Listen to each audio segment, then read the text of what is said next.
Y ya estamos aquí, una vez más, aunque nadie lo esperaba. No es cierto, mucha gente lo esperaba, pero también había unos que esperaban. ¿Qué tal que ya nos deshacemos del tío este de las barbas, que es muy molesto? Pues sí, soy muy molesto para muchas personas, pero como quiera que sea, estamos aquí de vuelta. ¿Qué es esto? Esto, para quien no lo sepa, es el Rey va Desnudo. Esto, para quien no lo sepa, es el streaming semanal en vivo del Rey va Desnudo, que se llama Revista Semanal, porque hacemos un repaso sobre todo de las cosas que pasaron en la semana o de temas que nos resultan interesantes esta semana. Así es como se hacen las revistas no son noticiosas, haces cosas de interés y también haces cosas de actualidad. Hice muchas revistas yo en la vida. Es hora de compartir arte, de demoler mitos y de invitarle a usted a que piense un poco y sobre todo que piense distinto, como le dicen que piense, sobre todo los que le dicen que piense distinto. Esto es saber, esto es peculiar. Hay gente que le dice a usted, no, no hagas caso del sistema, el sistema es malísimo. Vale. Entonces no hago caso del sistema. Piensa como yo. Vale. Y yo cuando te critico a ti, no, a mí no me criticas nunca. No, no. Lo que hay que hacer es criticar a todos. Es decir, piensa distinto hasta de los que te dicen que pienses distinto, porque generalmente su mensaje real es piensa como yo pienso. Y eso nunca es buen negocio. Obviamente hay acuerdos fundamentales entre seres humanos donde pensamos lo mismo, que gracias a eso vivimos en sociedad, pero eso se consigue voluntariamente y no mediante el sistema este de ven y piensa lo que yo pienso, que te voy a convencer. Como todo, como todas las veces que estoy por aquí, se los digo, esto es absolutamente gratis, pero si nos quieren apoyar, pues les vamos a agradecer muchísimo. Tenemos nuestros principales fuentes de apoyo, son, aparte de la publicidad aquí en YouTube, que sí, tengo publicidad, ay, chicos, hay que vivir.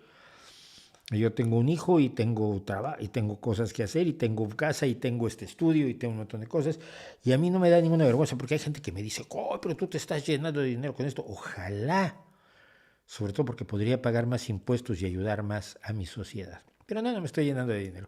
Pero a través de Patreon, que está arriba a la izquierda, y de PayPal, que está abajo a la izquierda, y cuyas descripciones están aquí, pueden ustedes apoyar al canal, ya sea con una aportación mensual en Patreon o con una aportación por una sola vez en PayPal, como lo hacen muchos de ustedes. Agradezco mucho. Y no son grandes aportaciones. Hay gente que me manda $5, $3, $18, lo que pueden, lo que están dispuestos a considerar que nos puede ayudar. Y todo ayuda. Como lo decía el otro día, para las grabaciones, por ejemplo, pues compré esto que es un pedal y este pedal yo lo pongo en el suelo y entonces me permite avanzar y retroceder el teleprompter cuando leo guión y esto es enormemente útil porque antes lo hacía yo con un teléfono que usaba como mando a distancia, como control remoto del teleprompter.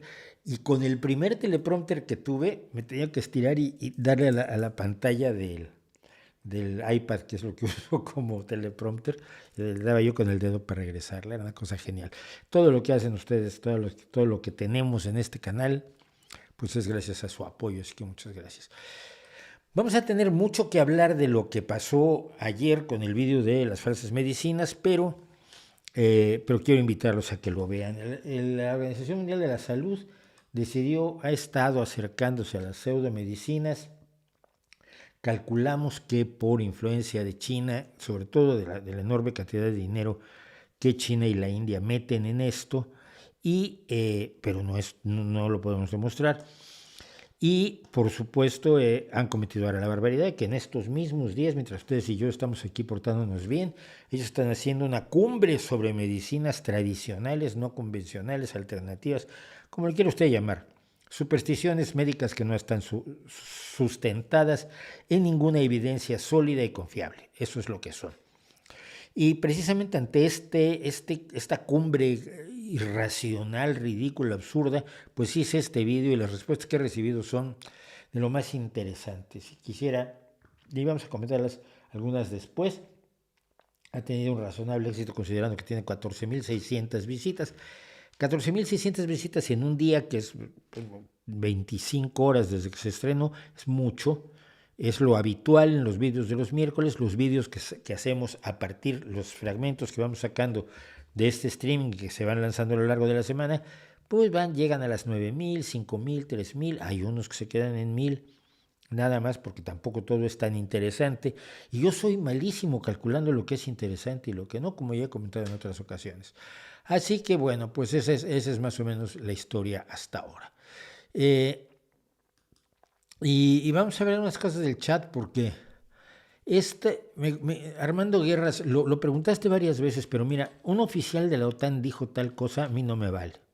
Si me dices, fulano de tal, oficial de la OTAN, dijo tal cosa en tal periódico y aquí está la URL, te creo. Pero si me dices, un oficial de la OTAN dijo, yo te puedo decir, pues no, pues un oficial del ejército ruso dijo que ahora se van a lanzar pasteles rosas en celebración de Barbie. Es lo mismo, no me vale. Entonces, no. José Enrique de Ayala saca un artículo sobre Zelensky en el diario. Pues que a quién le haces caso. Primero que nada, el diario es un diario.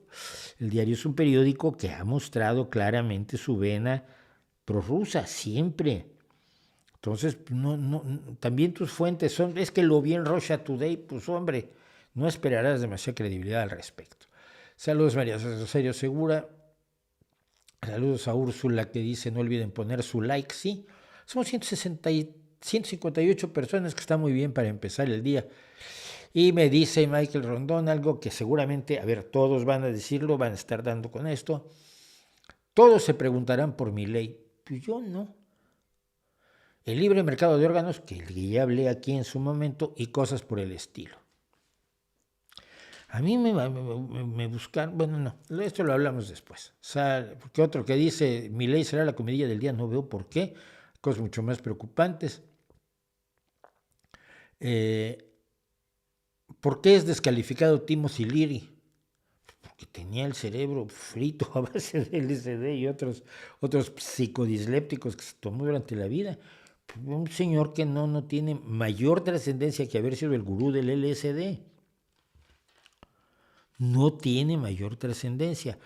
Lo que ocurrió fue que para muchos, como él era profesor, no me acuerdo de qué era profesor, pero eso lo podemos ver en 2 segundos, como no, era profesor universitario,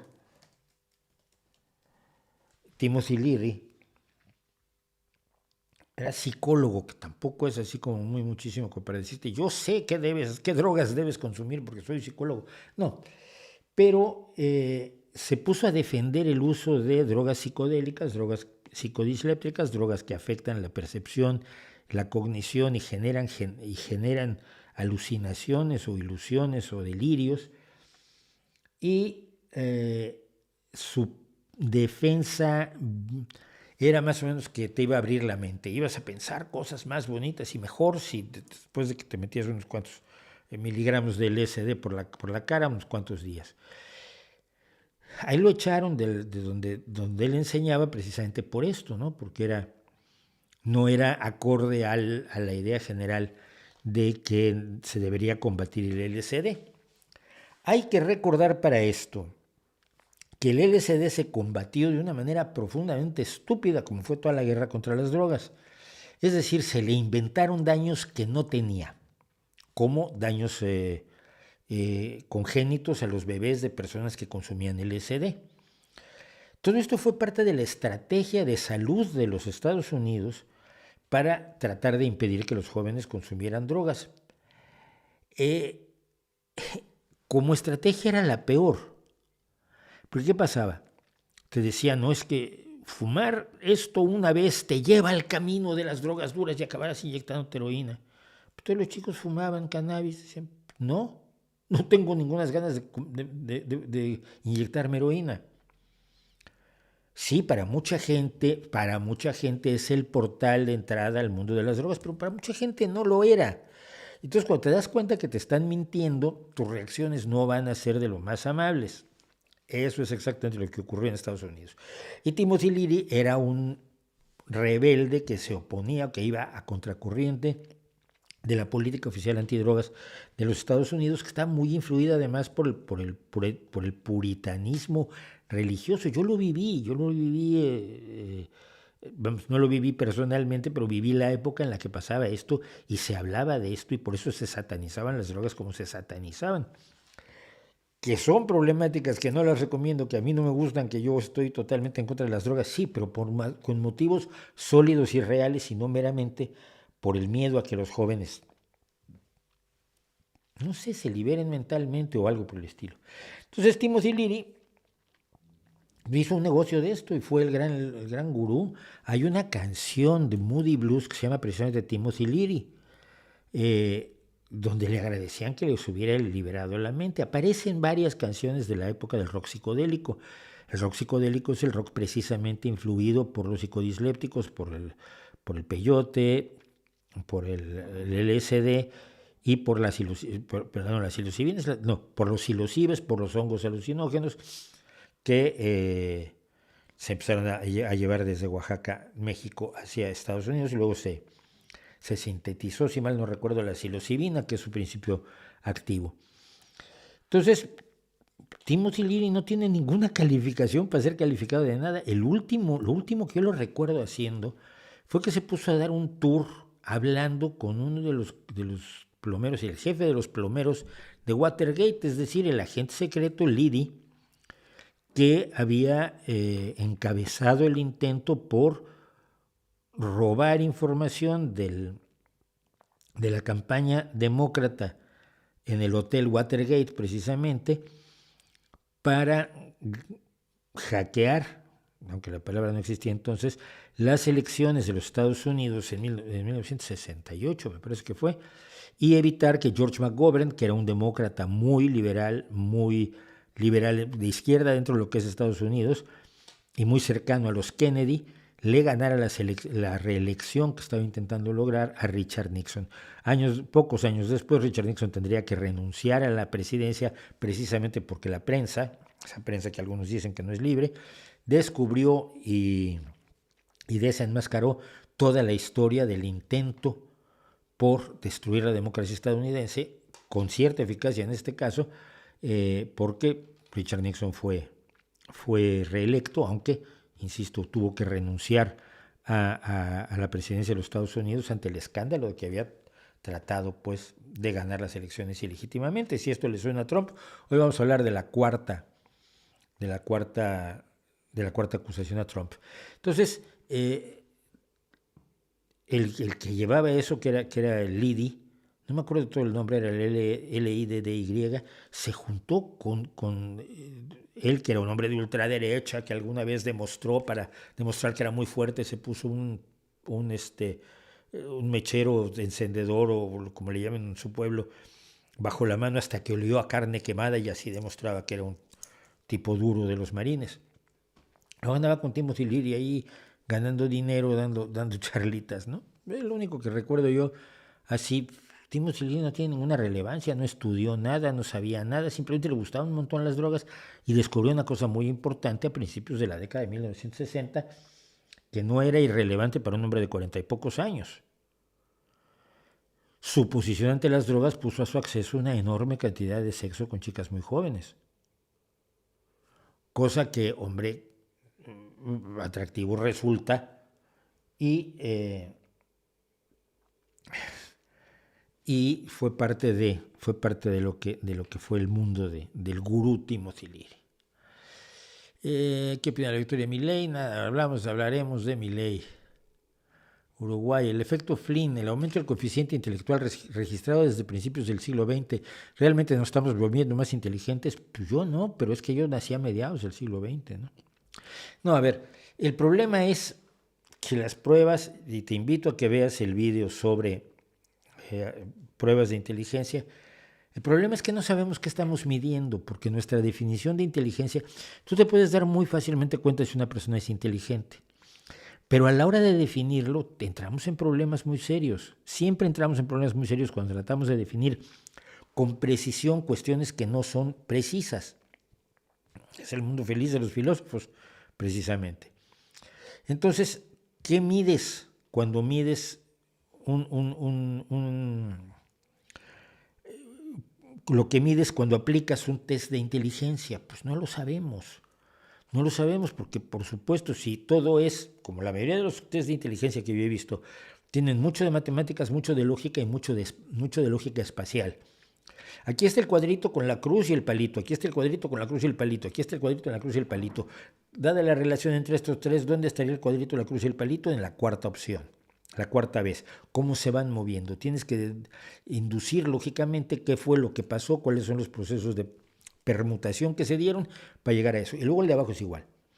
Yo he hecho muchísimos estudios, tests de inteligencia. Entonces, yo no sé qué mide, si mide la inteligencia de las personas blancas estadounidenses del siglo de mediados del siglo XX, o mide a las personas que terminamos un bachillerato, porque muchos de ellos son conocimientos de lógica que no tienen nada que ver con la inteligencia. Porque además tenemos una tendencia enorme a confundir la cultura con la inteligencia, y hoy vamos a hablar de algo de eso, por cierto. Vamos a hablar del tema. Es decir, saber cosas no te hace inteligente, y no saber cosas no te hace menos inteligente. La inteligencia es una capacidad de resolver problemas, pero no es suficiente definirla así. Entonces, si con las mismas pruebas a universos parecidos tienes una mayor cociente intelectual del principio del siglo de acá, probablemente es porque la gente está mejor informada. Probablemente es porque han ido más a la escuela. Es decir, la cantidad enorme de variables que hay ahí metidas hacen que no me resulte fácil pensar que el coeficiente intelectual sea algo perfectamente medible que puedas decir que ha crecido. Tendré que ver qué es lo que dice Flynn, pero en el principio siempre he dicho lo mismo respecto a los exámenes y estudios de inteligencia, del cociente intelectual. Ustedes acuérdense que según el cociente intelectual la mitad de la gente tiene menos de 100 y con eso nos ponemos en escenario. Saludos desde Costa Rica. Hola, tiembla en Colombia en estos momentos. Espero que sea un terremoto de poca intensidad. En España me llamó mucho la atención que a cualquier movimiento de tierra le llaman terremoto, que bueno, digamos que es etimológicamente correcto, pero es que en México eran temblores, hasta que no se empiezan a caer edificios, son temblores, los terremotos ya son grandes. Desde Lima, Perú, gracias. CONACYT contra las universidades, siempre ha estado en contra de las universidades y ha creado una forma de evaluación tal que muchísimas especialidades no tienen posibilidad de tener apoyos ni becas en entrar en el Sistema Nacional de Investigadores. Ni siquiera vale la pena tocarlo. Hay una destrucción total de los sistemas de ciencia en México, que eran malos, pero no tan malos, y se les ha destruido sustituyéndolos por los caprichos de una señora que tiene un problema mental muy grave. Tiene un problema ideológico, tiene un problema de convicción, de posesión de la verdad, y tiene un problema además de un autoritarismo que ya conocíamos antes de que pasara todo esto, de verdad. Señor Schwartz, ¿confía en médicos y científicos religiosos? Sí, siempre y cuando sepan separar la realidad de la fantasía. Es decir, dudo mucho que un ingeniero, porque los religiosos no son tontos, o la gran mayoría no son tontos. Un ingeniero no hace un colado de una presa, del hormigón de una presa, diciendo, ay, pues Dios pues que Dios nos permita que esto no se caiga porque hice malos cálculos. No. O Dios permita que este cálculo me salga bien. No. La gente profesional hace su trabajo profesionalmente y luego para la iglesia o a la mezquita o a donde fuera que tenga sus servicios religiosos, pero no los junta. Entonces un médico hace su trabajo, un cirujano hace su trabajo independientemente. Cuando no confío en los médicos religiosos, por ejemplo, cuando hablan de cuestiones como el aborto, la anticoncepción o la homosexualidad, que puede estar influido por su religión. Pero en general sí, yo creo que sí. ¿Qué opina la teología de la liberación? ¿Ha sido beneficiosa para la gente humilde? Al final no. Al final no. Yo creo que hubo buenas intenciones. Conocí a mucha gente de la teología de la liberación.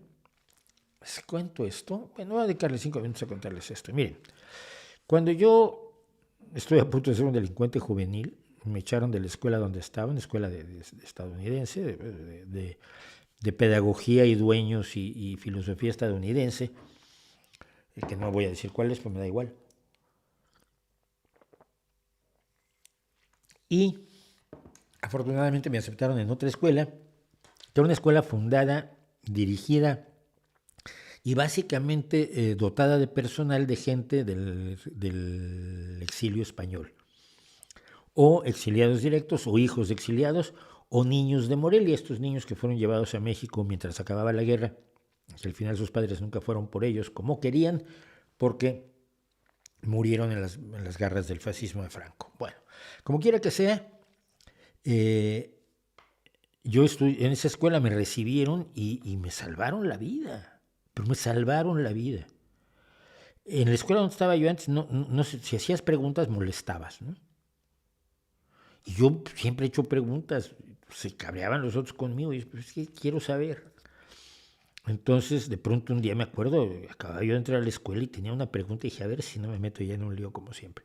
Levanté la mano, oye, esto y esto y esto. Me dijo, pues, oye, qué buena pregunta. Y digo, ay, pues, hay buenas preguntas, tengo un montón. Y, y profesores que te enseñaban a pensar antes que a aprenderte las cosas de memoria. Me acuerdo mucho Silvestre Cárdenas, profesor de matemáticas, Tomás Bilbao, que además fue amigo, profesor de física, Arturo Rivera, que fue profesor de arquitectura, y el otro Arturo Rivera, que fue un gran pintor mexicano que nos daba clases de... Entonces, en esa escuela y en ese ambiente, me salvaron la vida, pero me enseñaron un montón de cosas también de carácter social, porque hay gente más bien de izquierda, todos. Margarita Carbó, por ejemplo, fue una gran historiadora mexicana, fue mi profesora de historia y especialista en la anarquía, en el anarquismo de los hermanos Magón. Entonces Tomás Bilbao precisamente nos acercó a un pueblo llamado Pilcaya en Guerrero, donde la escuela apoyaba al pueblo. La escuela apoyaba al pueblo porque Tomás era amigo de un cura de la Liberación que estaba allí, el, el padre Chava o Chavo. Chava era. ¿Sabes que se llamaba Salvador? No sé cómo se apellidaba. Cuando yo ya fui allí, ya no estaba Salvador porque se lo habían llevado a Cuernavaca, el obispo, líder de la Teología de la Liberación en México. Entonces, y por esa relación, por ejemplo, construimos una escuela secundaria en Pilcaya Guerrero. Yo cuando fui a hacer la biblioteca de la escuela, tenía 16, 17 años. Y luego el alumno más aventajado que salía de tercero de secundaria, le daban una beca en esta escuela de ricos, donde yo era el más pobre. Bueno, yo no, el más pobre era yo hasta que llegaron los de Pilcaya, que todos eran los que eran más pobres que yo. Pero se le daba beca con alojamiento y alimentación completa para que estudiara el bachillerato. Y algunos chicos salieron extraordinariamente bien preparados de allí, demostrando nuevamente que cuando las personas del mundo rural indígena comen y son atendidas como personas normales, pues como personas normales y no son inferiores, ni estudian menos, ni mucho menos. Cosa que todavía algunos en Morena no se han enterado. Entonces los tratan como nenes. Entonces conocí muy de cerca pues la teología de la liberación por todo eso, conocí a Cardenal, conocí a varios sacerdotes de los españoles que eran curas obreros, que no querían dinero de las limosnas, sino que aparte de dar misa el resto de la semana trabajaban, cosa que horrorizaba al resto de la curia. Imagínense, los señores que no han trabajado en su vida de pronto tienen ahí unos que se van de obreros y luego el domingo dan la misa, les venía como muy mal. Pero creo que sus resultados, fuera de cosas como esa que se logró en Pilcaya, que ahí está el pueblo y ahí está. La última vez que yo vi a mi compañero de la escuela que fue de Pilcaya, Crisóforo Sánchez me parece que era, no me acuerdo. Pero Cris, que tuve muy buena relación con él, estuve en su casa con sus padres y demás, me enseñó a pescar cangrejos y a recoger, a piscar maíz y a trillar frijol y cosas por el estilo. La última vez que yo vi a Cris, que era un empresario en buenas condiciones en México, me decía que el pueblo estaba igual. Es decir, a largo plazo, para las comunidades donde se desarrolló la teología de la liberación, pues parece que no dio muy buenos resultados por ese ejemplo y por todos los demás que puedes tener por toda América Latina. Por supuesto. Bueno, vamos a ir ya para echar esto de una vez fuera, ¿no? Si lo encuentro.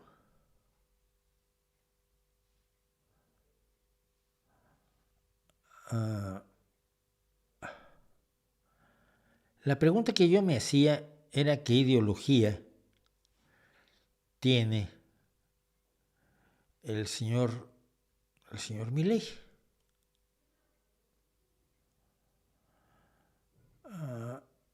Y como no lo encuentro, vamos a dejarlo así, abierto.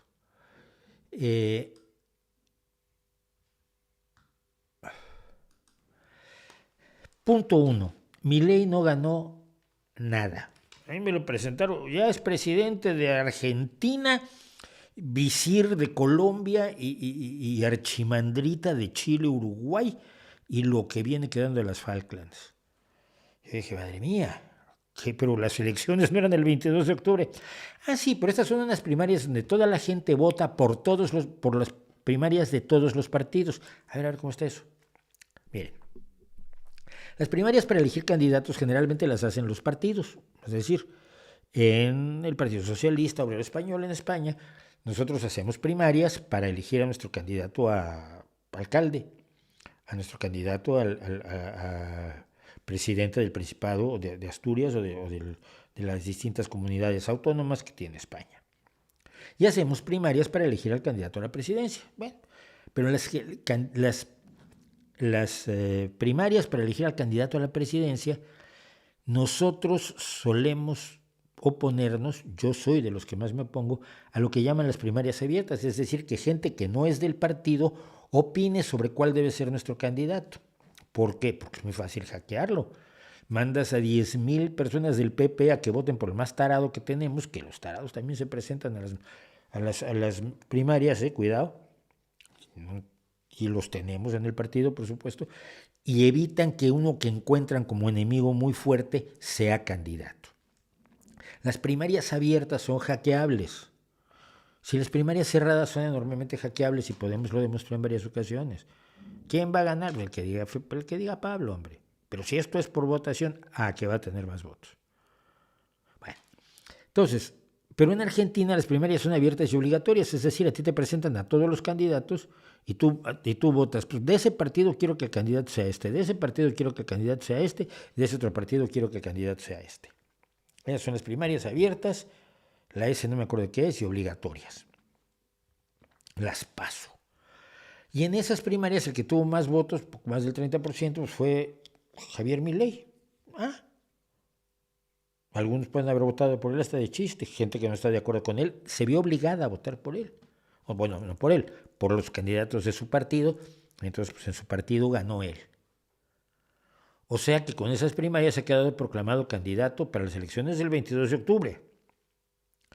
Pero no ha ganado nada. El 22 de octubre veremos las elecciones presidenciales. Si nadie es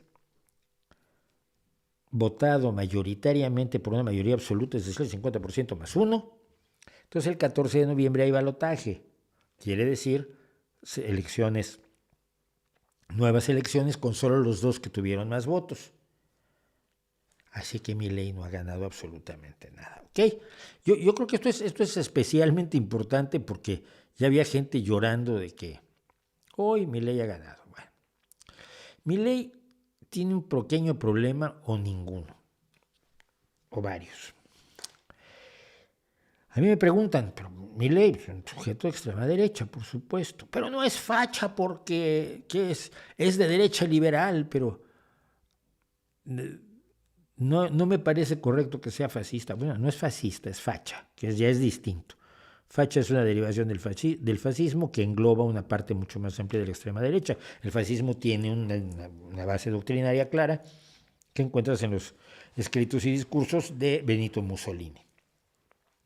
Así como el nazismo es un poco más difuso porque lo encuentras en Mussolini, pasado por Hitler, en Mi Lucha, pero luego en los discursos que va dando Hitler desde Mi Lucha hasta 1945. Y por lo tanto, además es cambiante, maleable y moldeable, pero tiene elementos clave con los que analizamos nosotros precisamente para determinar que Vox es un partido nazi. Pero dice, ¿qué es Milei? A ver, mi pregunta es, ¿qué ideología tiene Andrés Manuel López Obrador? Ninguna.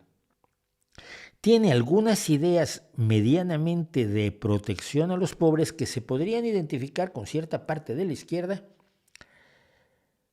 salvo porque las hace como no la haría la izquierda, es decir, las hace como la harían los curas, mediante la caridad, no mediante el establecimiento de sistemas, procedimientos y métodos para el desarrollo económico de las comunidades, de modo que los ciudadanos que hoy son pobres mañana dejen de serlo y de manera autónoma continúen alejándose de la pobreza. No, eso sería solidaridad y eso sí sería de izquierda. Él les da dinero. Es como pasar y todos los días darle limosna a una persona para que coma. Esa persona va a estar muy agradecida, sin duda alguna. Tú te vas a sentir muy bien porque le das de comer todos los días. ¡Qué bueno eres! Hasta el día que te rompes una pata y no pasas por donde está él, y entonces ese día ya no come. Y si te mueres o te cambias de ciudad, ya no va a comer nunca. Esa visión caritativa no es de izquierda. Bueno, entonces López tiene algunos rasgos que podrían identificarse más o menos con visiones progresistas de izquierda, tiene otros rasgos de conservadurismo, de ultraderecha, tiene otros rasgos absolutamente delirantes que no se instalan en ninguna ideología. ¿De qué es López? A veces es un narcisista populista, que más o menos lo que se le va ocurriendo lo trata de convertir en política. Vale, ya dimos un paso adelante. Ahora pensemos, ¿cuál es la ideología de Donald Trump? Si vas y le preguntas a Donald Trump, es muy probable que te diga, ¿y eso de ideología qué es? Porque no tiene ninguna. Es un hombre que en una época se las dio de liberal y de apoyar al Partido Demócrata, luego se volvió republicano, luego el Partido Republicano le quedó medio socialdemócrata y lo ha tratado de convertir en el partido de Donald Trump. ¿Es de derecha? Sí, es de derecha, es clarísimamente de derecha, pero no es nazi ni fascista, aunque algunos están defendiendo que es una variante nueva o propia de fascismo, pero fundamentalmente es un populista narcisista. Es decir, es un hombre que cree que el gobierno es para que él esté mejor, para que él se muestre tan bueno como es en el público, que el poder está a su servicio, no él al servicio del poder, ni mucho menos del pueblo, que es lo mismo que le pasa al López Obrador. El gobierno y las elecciones y todo lo que ha pasado están para servirlo a él. Bien. Boris Johnson, ya que estamos hablando de gente con cabello extraño, porque utilizan el cabello para distraer a la gente, peinados locos. ¿Qué ideología tiene Boris Johnson? Es un hombre de derecha, es un hombre conservador, tremendamente tendido a la derecha, pero no es que ideológicamente pueda establecerse como un hombre con un pensamiento de derecha. Él lo que ha hecho es utilizar el poder en su beneficio, como un narcisista populista que dijo todas las mentiras que fueran necesarias, en su caso él las mentiras del Brexit, Trump las mentiras de la inmigración que lo acercan más al fascismo, López Obrador creó la idea de los enemigos donde todos están en contra de él y todo es un complot contra él, ¿no? Bien, con esas bases, ¿qué ideología tiene Milei? ¿Contra quién va Trump? Contra el sistema, el Estado profundo. ¿Contra quién va Boris Johnson? Contra toda la izquierda malvada y horrible, que son todos los que no son él. ¿Contra quién va López Obrador? Contra todos los que no son él. ¿Contra quién va Milei? Contra todos los que no son él. ¿Qué ideología tiene? Una ideología de derecha, general, pero sobre todo es un narcisista populista. Basta verlo, el tío se encanta. Es que le gusta oírse, le gusta que lo aplaudan más que un tonto un lápiz. A ver, a todos los que hacemos cosas en público nos gusta que nos aplaudan, pero siempre tratamos que nos aplaudan por lo que hacemos bien. No mentimos o engañamos o simulamos para que la gente nos aplauda.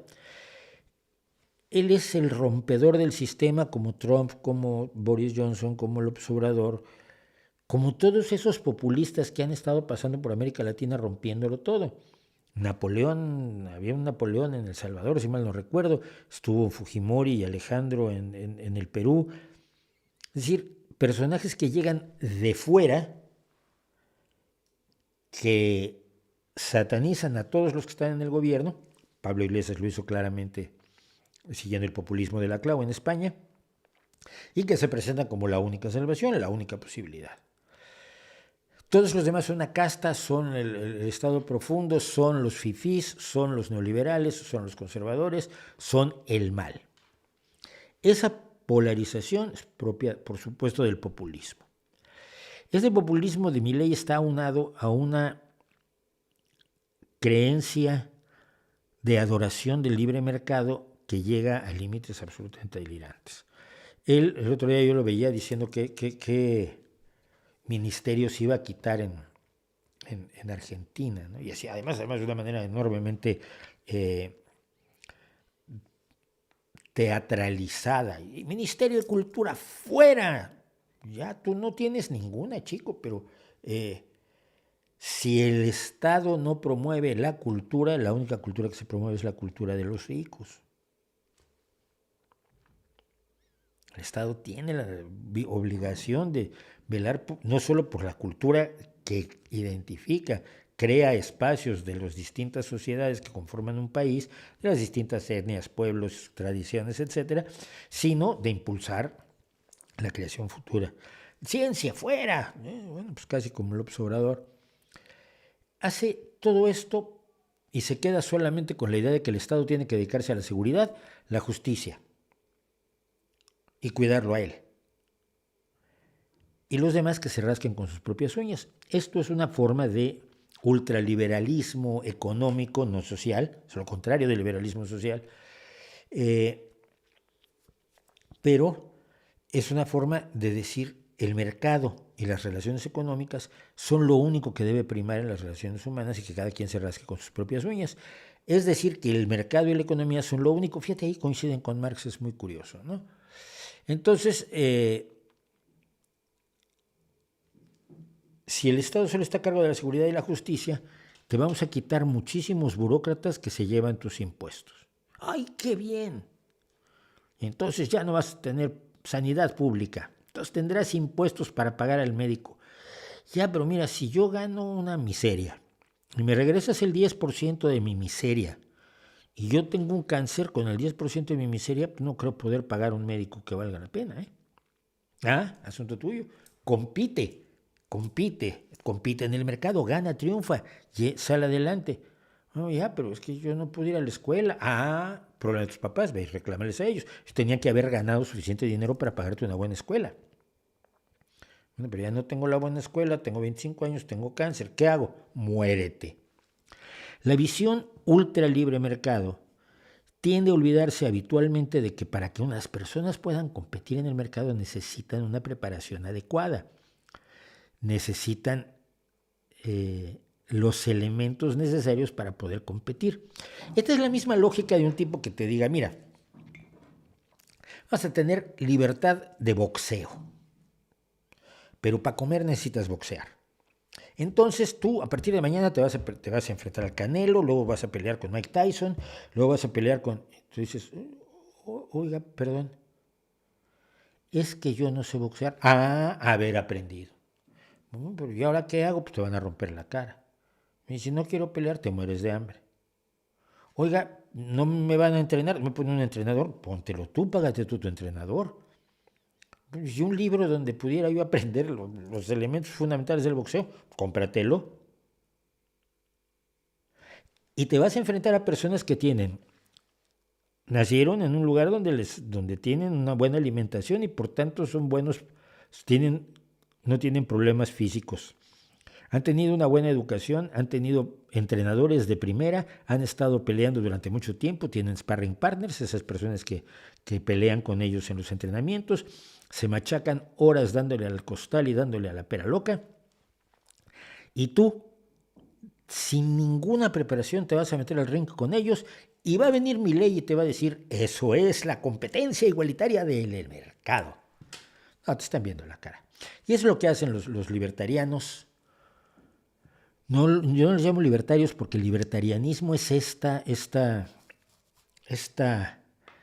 adoración al libre mercado sin ninguna atención a la razón y a la lógica. El ser libertario es estar a favor de la libertad. Yo soy un socialista libertario en el sentido estricto de la palabra porque defiendo ante todo las libertades y los derechos. Pero Milei no cree ni en los derechos ni en las libertades. Él dice, viva la libertad, carajo. Pero cuando analizas el mundo que está planteando, es un mundo donde la gran mayoría de la gente no tiene acceso a la adquisición de la libertad.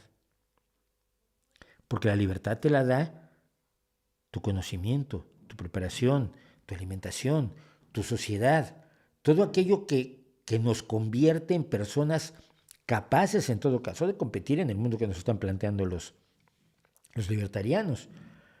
Pero nosotros solos, unos no somos iguales a otros, no nacimos iguales, no comimos igual, no tuvimos los mismos profesores, no podemos llegar a competir en igualdad de circunstancias.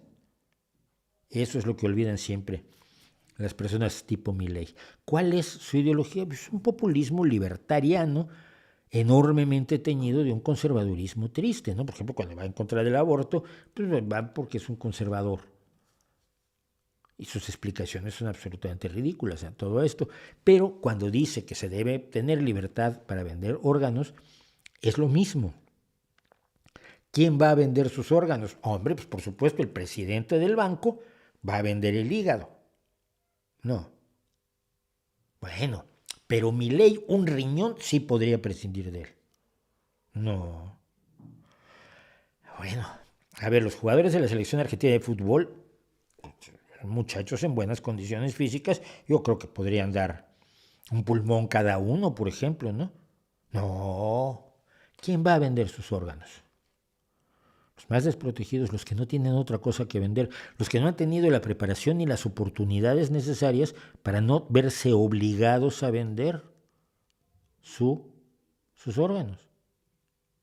Habrá excepciones, pero la gran mayoría de quienes vendieran sus órganos, como la gran mayoría de quienes las venden hoy en Pakistán o en la India, lo hacen porque no tienen otra forma de sobrevivir. Es una forma de abuso y explotación enorme, disfrazada detrás de un concepto de libertad absolutamente espurio. Ese es Milei. ¿Va a ganar? No lo sé. Si gana es un triunfo del populismo y del engaño y de la ignorancia y la mala educación que se le ha dado a los argentinos en todos estos años. Y además, sí, culpa de una izquierda que nunca se ha sabido comportar decentemente y de una derecha que tampoco, ¿no? Francamente, los resultados que se han visto en América Latina le abren la puerta a bestias como esta. Y no puedes luego asustarte, porque aquí recordemos a Sor Juana Inés de la Cruz cuando dice, no me acuerdo, dice que algo quiere fijar vuestro parecer loco. Semejar quiere que se parece tu parecer loco al niño que pone el coco y luego le tiene miedo. No puedes poner las bases necesarias para que salgan de abajo de las piedras personajes como Milei y luego te escandalices. Sobre todo si además el día de las elecciones, el 22 de octubre, dices, no voy a votar por el que tiene más oportunidades de derrotar a Milei porque yo estoy en contra de todos ellos, yo soy antisistema. Y al final van a pasar encima de ti. Eso es lo que puedo yo decir respecto del señor Milei. ¿Ha oído hablar de los bajáis? Sí, he oído hablar de Bajaulá, que era un tipo que se creía Cristo y fundó una religión. La semana próxima, probablemente el miércoles, hablaremos de toda la gente que se ha creído Cristo.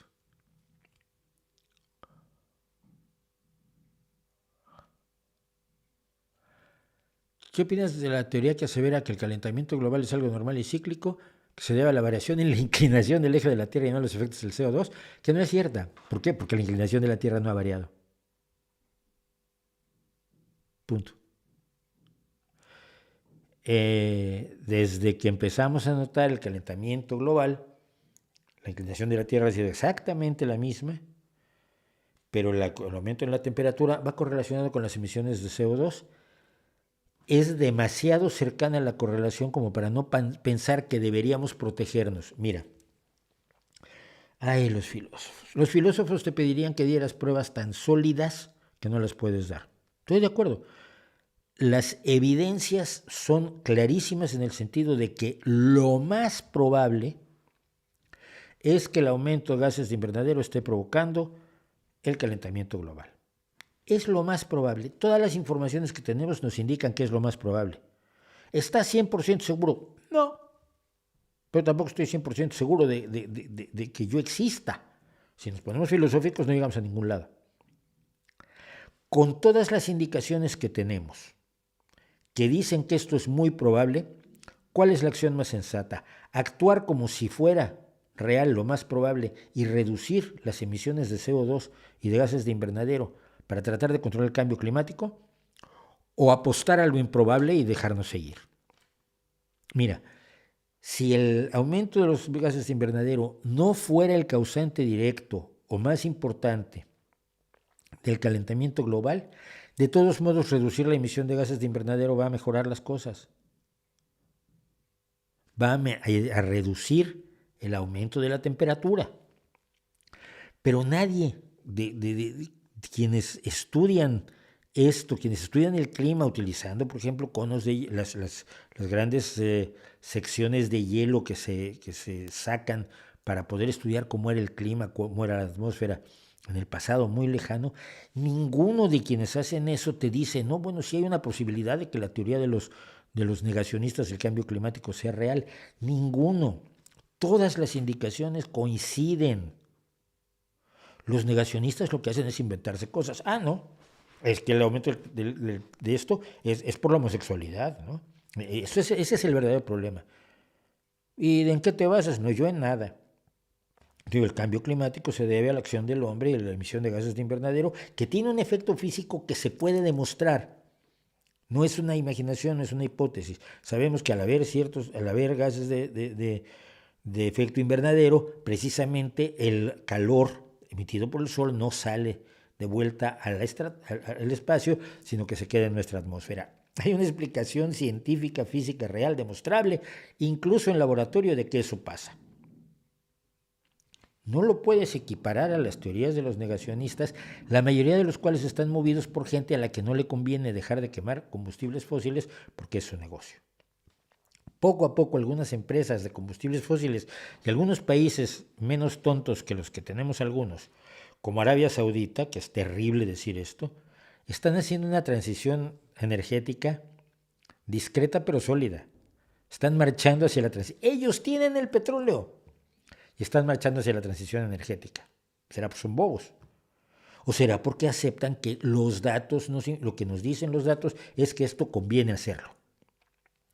Así que por favor, eso no es una teoría, es una ocurrencia. Las teorías son teorías científicas y son conjuntos de leyes que explican un fenómeno de la naturaleza. No le llamen teoría a cualquier ocurrencia. Y una hipótesis es mucho más seria que una ocurrencia. Una hipótesis tiene forma de ser probada, las ocurrencias no.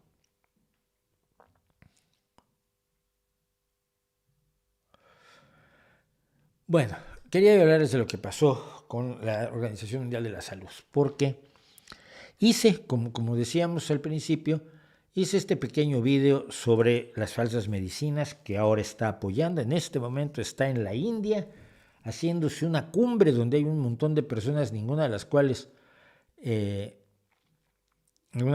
experto en medicina, en fisiología, en química, en biología, en bioquímica, en biología molecular, etc. Y se están poniendo de acuerdo para promover las pseudociencias, las pseudoterapias, las falsas medicinas, las curaciones, las supersticiones de salud por todo el mundo, y todo esto cobijado por la Organización Mundial de la Salud. Miren, esto me alarmó tanto que hice este video con bastante cabreo, con bastante indignación, porque me parece horrible que una organización que además fue blanco de los ataques más brutales por parte de los vendedores de pócimas mágicas a raíz de la pandemia, y que resistió esas presiones y se negó a validar la cloroquina y el CDS y el MMS y la ivermectina. Y por favor, es un purgante de caballos. Y todas las tonterías que se propusieron, que insistió en los hechos, en los datos, en la información científica, Cuando los locos decían que, ay, es que es la pandemia, ay, no, es que se inventaron el virus. ¿Tú crees que se puede inventar un virus? A ver, ven acá y explícame cómo. Porque yo conozco varios amigos biólogos moleculares, estarían encantados que les digas cómo se hace un virus para que funcione en las características que tú quieres. Tú y el tarado de Kennedy, que cree que además está orientado para no afectar a los judíos. Porque claro, esto no es antisemita, pero, qué raro. No se mueren los judíos, se murieron por grandes cantidades, en la misma proporción que el resto de la gente. La Organización Mundial de la Salud tuvo que luchar contra esos charlatanes, tuvo que resistir presiones tremendas de los negacionistas de todo tipo, de los ignorantes y de los que utilizan la ignorancia para hacer su negocio. Y salió razonablemente adelante. Obviamente los más tarados no los vas a convencer nunca, pero logró contrarrestar la locura a través de información, a través de hechos, a través de datos, a través de estudios sobre las distintas vacunas, sobre el avance de la enfermedad en todo el mundo. Y a mí me parecía admirable, aunque no haya sido perfecto, pero me parecía admirable lo que hizo la Organización Mundial de la Salud. Y ahora se entrega en manos de estos mismos. Y entonces lo que ocurre es algo de lo más curioso. Se me presentan, los he borrado, luego voy a explicar por qué borro tantas cosas en el canal. Se presentan en los comentarios del video un montón de locos que dicen, entonces teníamos razón al dudar de la OMS cuando habló de las vacunas, cuando habló de la COVID-19. O sea, como ha metido la pata en el tema con motivos que a parecer son muy claros de carácter económico y de presiones políticas, en un área determinada que ha venido creciendo poco a poco a lo largo de los años, entonces rechazamos todo lo que haga la Organización Mundial de la Salud y teníamos razón. No hubo pandemia, las vacunas no sirven, el virus no existe, pero el virus es inocuo, pero no se murió nadie, pero las vacunas matan, pero toda la panoplia de creencias abigarradas y contradictorias entre sí que han manejado los negacionistas desde el día 1 de la pandemia. A ese grado de error ha llegado la Organización Mundial de la Salud con su coqueteo con las pseudomedicinas. Si esto que están haciendo con las pseudomedicinas es inaceptable, hombre, entonces todo lo demás es inaceptable también, ¿no? No, evidentemente no. Evidentemente el problema es que todo lo ha hecho razonablemente bien la mayor parte del tiempo y luego viene y mete la pata. Pero estos charlatanes con los que está sentado ahora el personal de la Organización Mundial de la Salud en una cumbre absolutamente esperpéntica y payasesca, son los que empezaron con la gripe aviar, con la gripe N1H1, la gripe porcina. Son los que han atacado, por supuesto, la vacuna del virus del papiloma humano. Yo llevo 10 años pidiéndole a Llamazares, que es uno de los más grandes líderes de Izquierda Unida, que declare que metió la pata cuando pidió que España suspendiera la vacunación del VPH del calendario vacunal. En los países donde se ha aplicado el VPH prácticamente ha desaparecido el cáncer de cuello de útero. O sea que la vacuna funciona maravillosamente. Pero Llamazares se agarraba de que una chica una vez la vacunaron y luego se murió. Aquí en Asturias. Y entonces fue la vacuna. Oye, no, es que Gaspar, es que no está demostrado que haya habido una relación causa-efecto. Fue una correlación, igual ella estaba enferma de otra cosa, no sabemos, habría que estudiarlo. No, que quiten la vacuna para matar de cáncer a varias cientos de miles de mujeres dentro de 10, 15 y 20 años. Que ya pasó esa época, Poco a poco se ha ido creando este pánico, esta desconfianza, esta barbaridad, este rechazo al conocimiento, a los hechos, a los datos y a la información, acusándolos de tener intereses ocultos que jamás se han demostrado. Mientras tanto, la información sigue estando allí sólida. Y han tratado de destruir todas las formas de atención científica, atención a la salud basada en el conocimiento científico, los mismos que ahora están sentados en la India con los responsables de la OMS. Es lamentable, porque es muy difícil, además, me estoy tomando mucho tiempo en argumentarlo. ¿Cómo le argumentas a alguien que llega y te dice la tontería esa de que, claro, ¿ves cómo teníamos razón con las vacunas? No, con eso no tenías razón. Esto es un error, lo otro no. Somos muy dados a juzgar a la gente por una cosa, o a las instituciones por una cosa. Y la demagogia y el populismo se especializan en eso. Un error de una persona o un error de una institución los utilizan para descalificar a toda la institución. Cosa que, por supuesto, en México, por ejemplo, López Obrador hace divinamente bien. Así resulta que ya todos los periodistas en México son malvados, pero todos los científicos son malvados, pero todas las mujeres son malvadas, pero todos los que no están de acuerdo con su gobierno son malvados, pero total resulta que la mayoría estamos en contra de él. El error de la Organización Mundial de la Salud se me presentó como muchísimo más preocupante ahora a la luz de los comentarios que ha habido en el canal sobre esto que hice, ¿no? Muy pocas personas han defendido a las medicinas alternativas, o que no son medicinas, a las prácticas alternativas en el canal, y eso también me llama la atención. ¿Por qué? O ya los bloqueé a todos, ya se cansaron de mí, saben que no me pueden callar, o saben que los voy a borrar. Pero sí se me hace muy raro que no haya tenido reacción por parte del equipo de los chifladólogos, ¿no? Que son, o por lo menos antes eran enormemente militantes. Mi vídeo con más no me gustas, YouTube ahora no te muestra los no me gustas, porque se usaban como un arma precisamente. Pero Iker Jiménez mandó a toda su tropa, a todos sus fans, a ponerle no me gusta el video que hice sobre Iker Jiménez. Entonces tenía yo un 33% de me gustas y un 67% de no me gustas, demostrándole a YouTube que era una basura de video. No, demostrando que se había enojado mucho el señor, que también por lo mismo me mandó a su abogado. Así que, si ustedes oyen que por esta barbaridad se descalifica el resto de trabajo que ha hecho la Organización Mundial de la Salud desde 1948, la respuesta es no. ¿Es un error? Sí, es un error. ¿Descalifica todo lo demás? No solo no lo descalifica, sino que exige que seamos mucho más rigurosos en las cosas que hace correctamente la Organización Mundial de la Salud, y que esto lo aplaste, lo deshaga, lo retire, lo mande al cajón de las supersticiones, de donde nunca debió salir, lo más pronto posible. Sé que es difícil que se logre, pero si no se habla del tema y si no se le dice a la Organización Mundial de la Salud que hay personas que no están de acuerdo con esta patochada, pues más van a estar ellos dejándose doblegar por la presión de la India, de China y de los miles y miles de millones que vale la medicina alternativa. Y como me decía alguien también en los comentarios del vídeo, pero es que también me cobran las medicinas, la industria farmacéutica. Sí, pero no puedes comparar medicamentos que salvan, que curan y que están demostrados de manera clarísima su eficacia, con las pócimas que no están demostradas para nada, solo por el hecho de que ambas las compras. Claro que ambas las compras.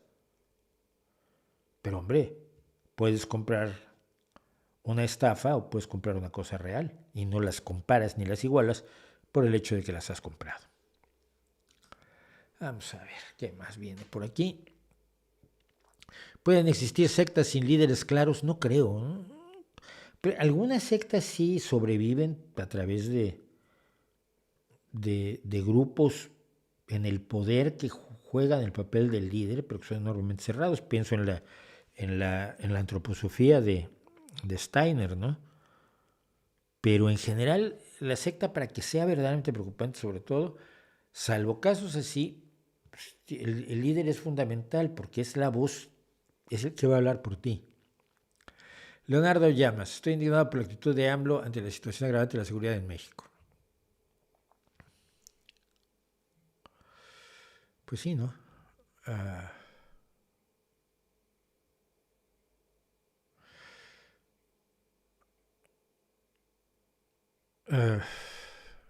Vamos a ver. La violencia en México, por lo que hemos sabido, por lo que sabemos, fuera de ese pobre y absolutamente humillado, casi destrozado país, con un Estado prácticamente fallido, donde la mitad del país está siendo controlado por bandas de delincuentes y donde la política oficial del gobierno es no dispararles a los delincuentes, sino darles abrazos. Y no es una broma, no es solamente la frase abrazos, no balazos, es que a mí me la han defendido los más cercanos, uno de los más cercanos asesores del presidente de la República Mexicana, que es Pedro Miguel. Defendido, y que el hecho de que yo no entienda la política esta que tienen ellos perfectamente analizada, que yo acuda a otros estudiosos de la criminalidad para explicar que eso no es una solución, pues me convertía en un enemigo del López Obrador, y entonces así soy considerado. Pero esta violencia unida a la falta total de respuesta por parte del gobierno mexicano desde el 2018 al menos, es desgarrador, es lacerante. Evidentemente fue una barbaridad la que hizo Felipe Calderón, el presidente Felipe Calderón, 2 presidentes atrás, con una guerra contra el narco que no podía ganar porque no sabían cómo hacerla. Tú no te lanzas a la guerra con un ejército peor armado que el de enfrente, menos motivado que el de enfrente, con menos inteligencia que el de enfrente, con menos recursos que el de enfrente. Es absurdo. Una guerra sí se prepara, se maneja, se analiza, se estudia, se prepara no solamente con inteligencia, sino se prepara con armamento, se prepara con estrategias, se prepara con personas que sean capaces de dirigir los distintos puntos donde se van a llevar a cabo los enfrentamientos, y luego declaras la guerra. A Calderón eso se la sopló, él decidió que hacía la guerra contra el narco y el resultado es lamentable. No estoy defendiendo a los de antes, porque eso es lo de siempre. Cuando hablas de lo que hace mal el gobierno de López Obrador, entonces seguramente estás defendiendo a todos los presidentes mexicanos anteriores, hasta Vicente Guerrero y Guadalupe Victoria. No. Pero la desatención no hace sino decirles a los narcotraficantes y a los delincuentes que tienen permiso para hacer lo que quieran, que no va a pasar nada. Cabezas colgadas en puentes, cosas absolutamente de película de terror, cuerpos desmembrados, mensajes escritos en sangre, cosas que Stephen King le convertirían la noche en una verdadera pesadilla, se han visto en México.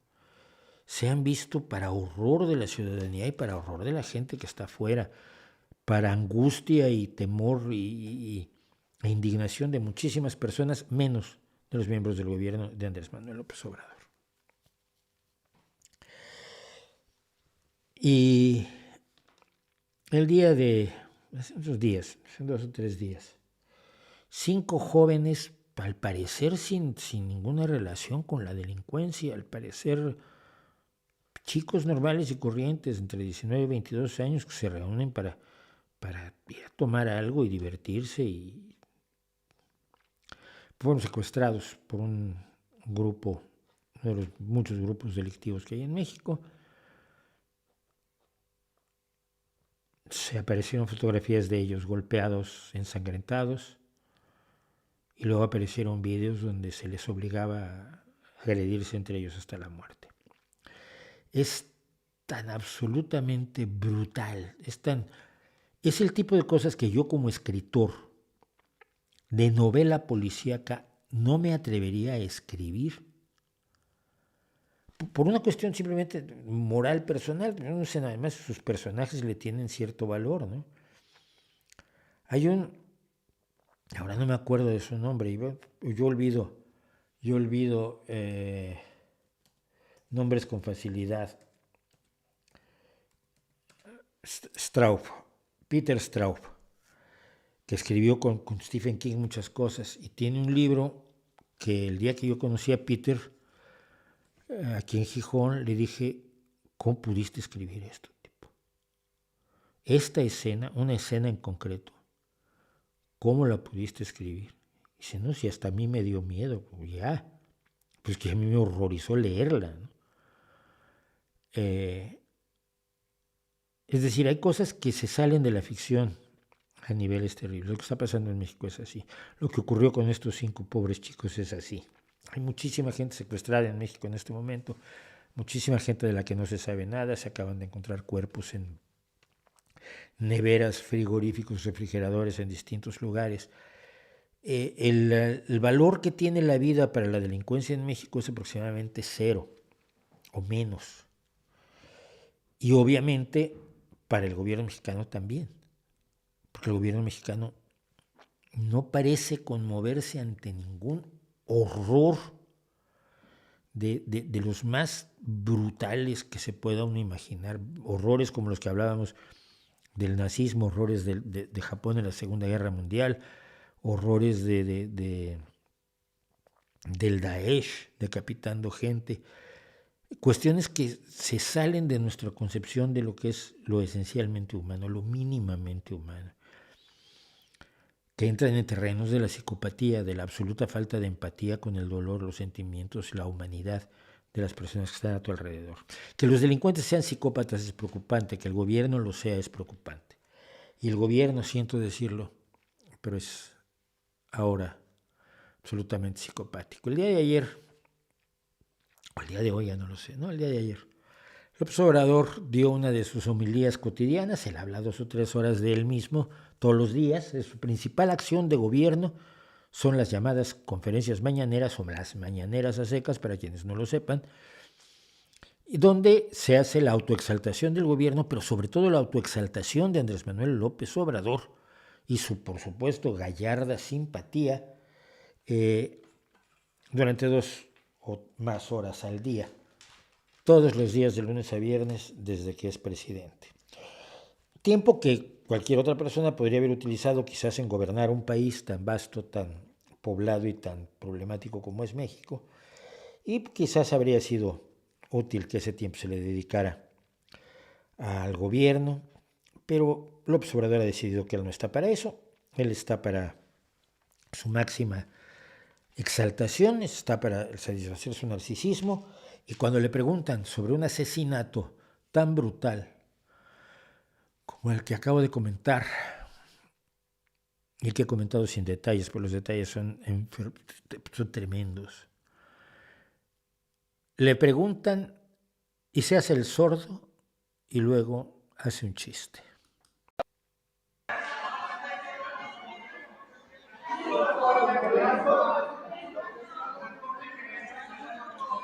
Ayer me decía un amigo, decía su esposa, que me des 200 pesos para ir al mercado.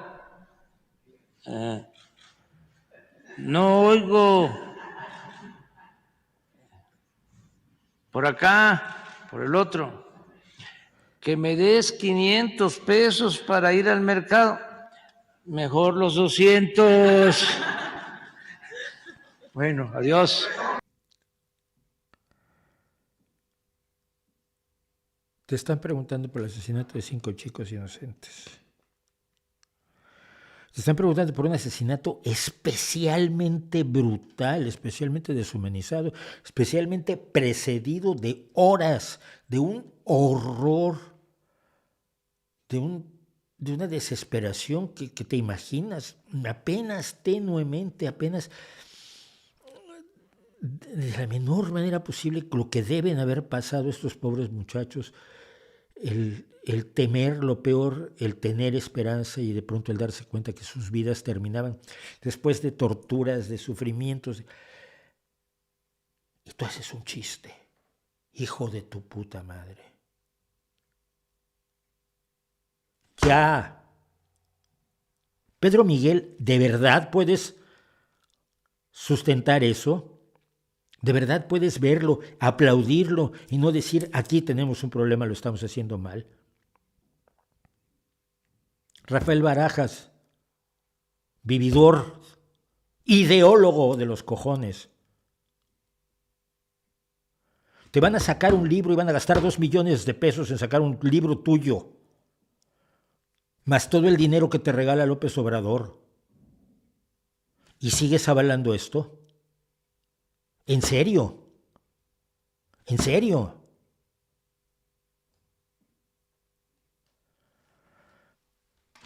No lo puedo entender, de verdad no lo puedo entender. México era un país con muchos problemas, siempre es un país con muchos problemas. Yo me acuerdo que había una gran violencia que en el 85 de alguna manera se paró o se suspendió durante un tiempo, cuando descubrimos la solidaridad entre nosotros como ciudadanos que nos tuvimos que salvar durante los 2 días después del terremoto del 19 de septiembre, que el presidente de la Madrid y su inservible gobierno se quedaron paralizados totalmente paralizados, mientras se peleaban 2 miembros del gobierno a ver cuál de ellos se iba a hacer cargo del desastre. 2 mamarrachos que se han ido al basurero de la historia. Al que se debería ir de la Madrid, cuyo hijito ahora quiere ser presidente de México. Hazme el cabrón, favor. Encontramos esa solidaridad y salvó a México durante algunos años, ¿sí? Hasta los 90, 93, por allí. Luego empezó a crecer nuevamente la violencia. México se convirtió pues en la opción a Colombia con el narco, pero nunca las cosas habían sido tales que un presidente que se supone que tiene una responsabilidad ante la vida y el bienestar de los ciento y tantos millones, 130, 120 millones de mexicanos, 110 quizás que queden porque 20 millones se fueron, y no como yo porque me pude ir como un emigrante de lujo, sino los que se van verdaderamente a morir también de hambre a otros países, a ser explotados, a ser utilizados, y a ser maltratados y discriminados. Y que un presidente tenga estas acciones, es que no, simple y sencillamente no es admisible. Vamos a adelantar un poco el corte de hoy porque me cabreé. Lógicamente estoy cabreado, entonces voy a tratar de respirar un poco y regresamos en 2 minutos. Somos 326 personas. La semana pasada tuvimos récord de audiencia y me dio muchísimo gusto. Hay 173 me gusta y 1 no me gusta, faltan 2 del no me gusta que no han venido hoy, y quedan por lo tanto 153 que tienen que decir si les gusta o no les gusta lo que estamos haciendo ahora. Mira, de pronto salta el me gusta cuando lo decimos. Vamos pues un segundo a hacer una cosa, voy a servirme Coca-Cola, vamos a bajar un poco la molestia por lo que está pasando en una de mis dos patrias, una de mis 2 naciones. Regresamos.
Bueno, estamos de regreso y vamos a tratar de recuperar la alegría. Por cierto, no estaba flotando mi mundito, mi pequeño planeta, ya está flotando como debe y además ya está allí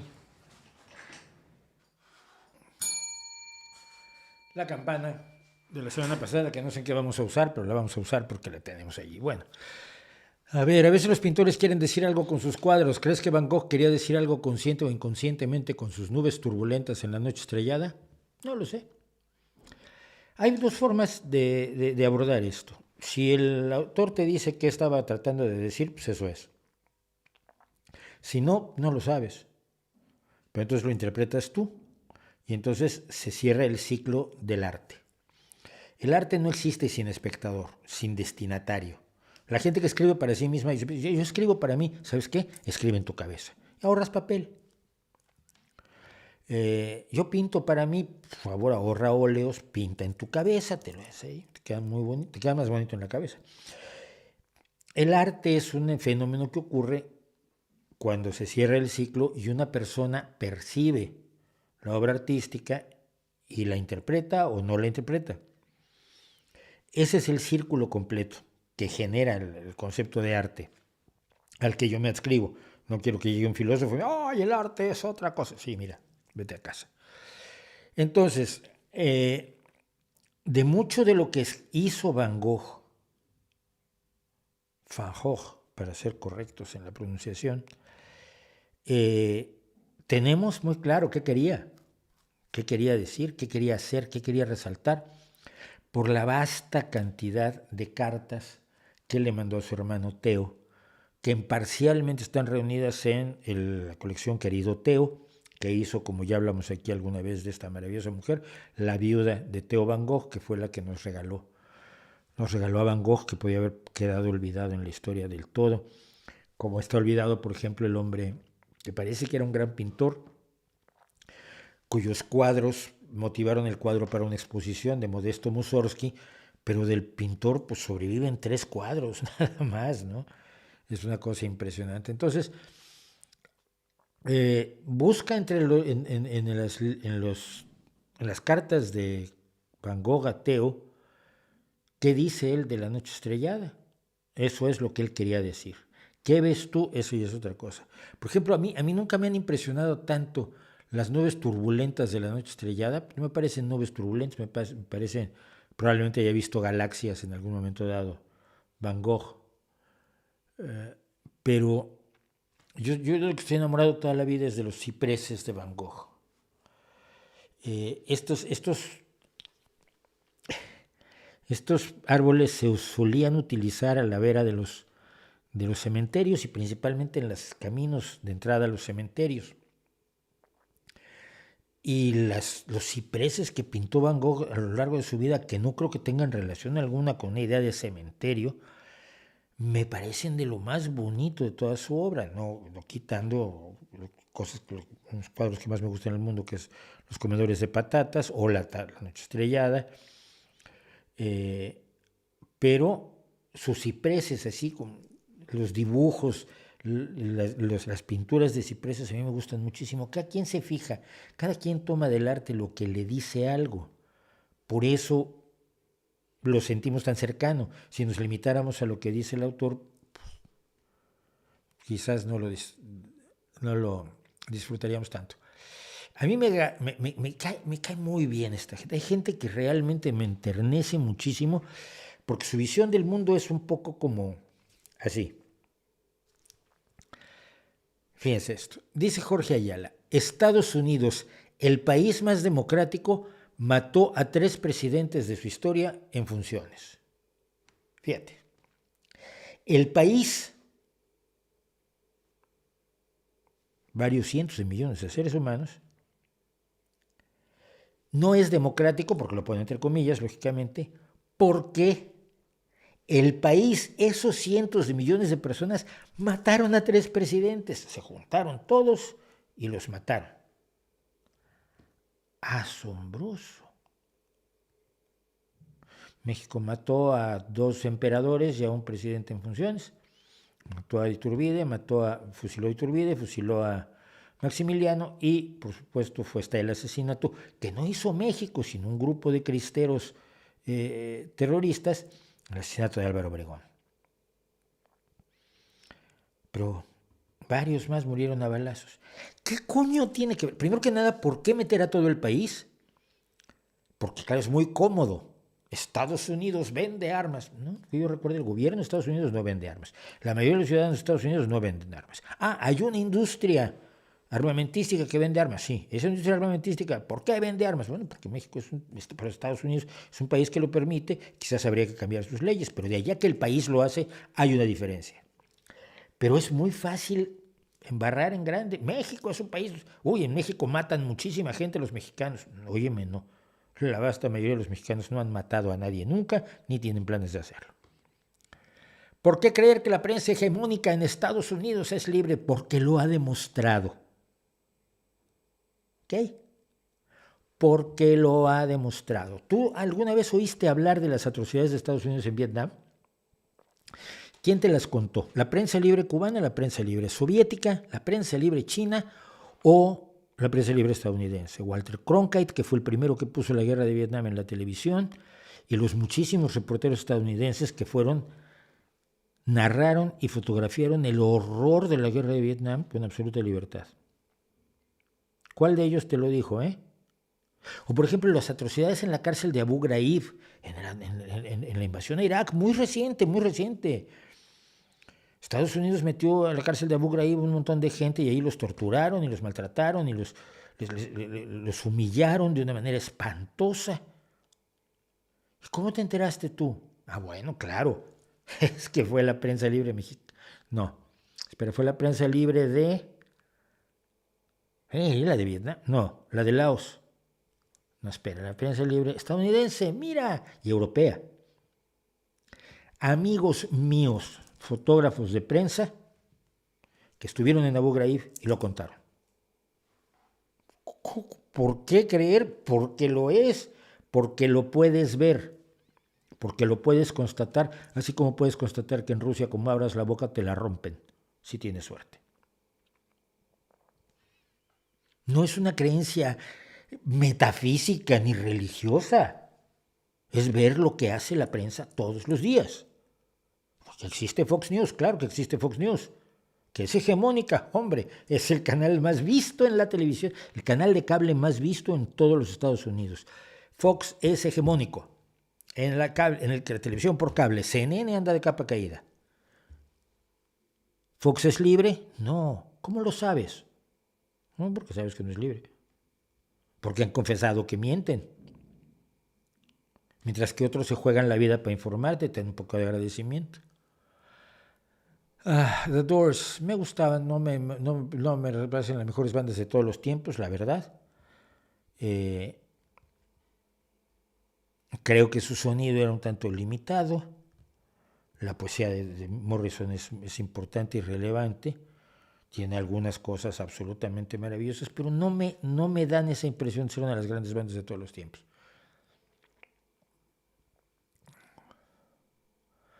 Bueno.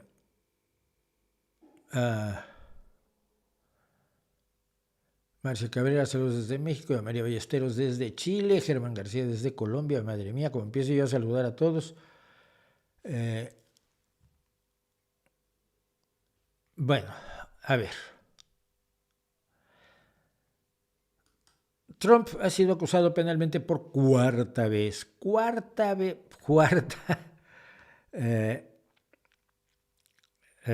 acusación penal, es decir, es un proceso no de carácter civil, no es por una pequeña falta, sino por delitos. Y en el caso actual, ya hicimos, si ustedes quieren hacer favor, en la anterior, cuando se hizo la tercera acusación a Trump, hay un vídeo de la tercera acusación penal a Trump donde explico las dos primeras, incluida la tercera. Vamos a repetir por allá. El estado de Georgia, en Estados Unidos te pueden acusar federalmente, es decir, el gobierno federal tiene mecanismos para acusarte y te acusa el fiscal federal y vas a un tribunal federal, pero los estados, como los estados son soberanos e independientes en Estados Unidos, efectivamente es una federación de estados soberanos e independientes, los distintos estados tienen sus propias leyes, su propio código penal y su propio código civil, aparte de poderse atener al federal. Tienen sus propios tribunales, tienen sus propios fiscales. El fiscal de Georgia ha acusado a Trump y a 18 de sus aliados de ser parte de una empresa criminal dedicada a robarse la elección presidencial de 2020. Hay que señalar que la acusación de Georgia menciona varias veces a Arizona y otros estados porque los aliados de Donald Trump tuvieron relaciones y se comunicaron constantemente con personas en esos estados, que son los estados donde Trump perdió por un margen muy pequeño. La idea del hackeo a la democracia era conseguir que se revirtieran los votos en esas diferencias muy pequeñas. Esto fue muy notorio en Georgia, o Georgia, como quieran, cuando salió a la luz hace ya muchos meses una llamada telefónica de Donald Trump al secretario de Estado de Georgia, que es republicano, pero no es mala persona, que le dijo: necesito que me ayudes. ¿Te ayuden qué? Es que me robaron la elección. No, hemos revisado cuidadosamente la elección y los números son los que son. Necesito que me encuentres 11,800 votos. No te pido nada más, encuéntrame esos votos. Y aquel hombre le decía: oye, no puedo. Tú puedes ser de derecha y demócrata, ¿eh? Prefiero un demócrata de derecha que un antidemócrata de izquierda, incluso. Y Raffensperger le dijo: no vamos a alterar nada, has perdido, hazte la idea. Todavía no se hace la idea. Entonces, pues, el fiscal general encontró 8 formas en las cuales Trump y sus 18 coacusados obstruyeron la elección, entre ellas mentirle a la legislatura de Georgia y a funcionarios del Estado, entre otros el secretario de Estado. Crear una lista falsa pro-Trump para el colegio electoral, es decir, hicieron una lista de electores que irían al colegio electoral el 6 de enero a votar por Trump y no a votar por Biden como tenían que hacerlo, porque es lo que habían determinado las urnas en Georgia.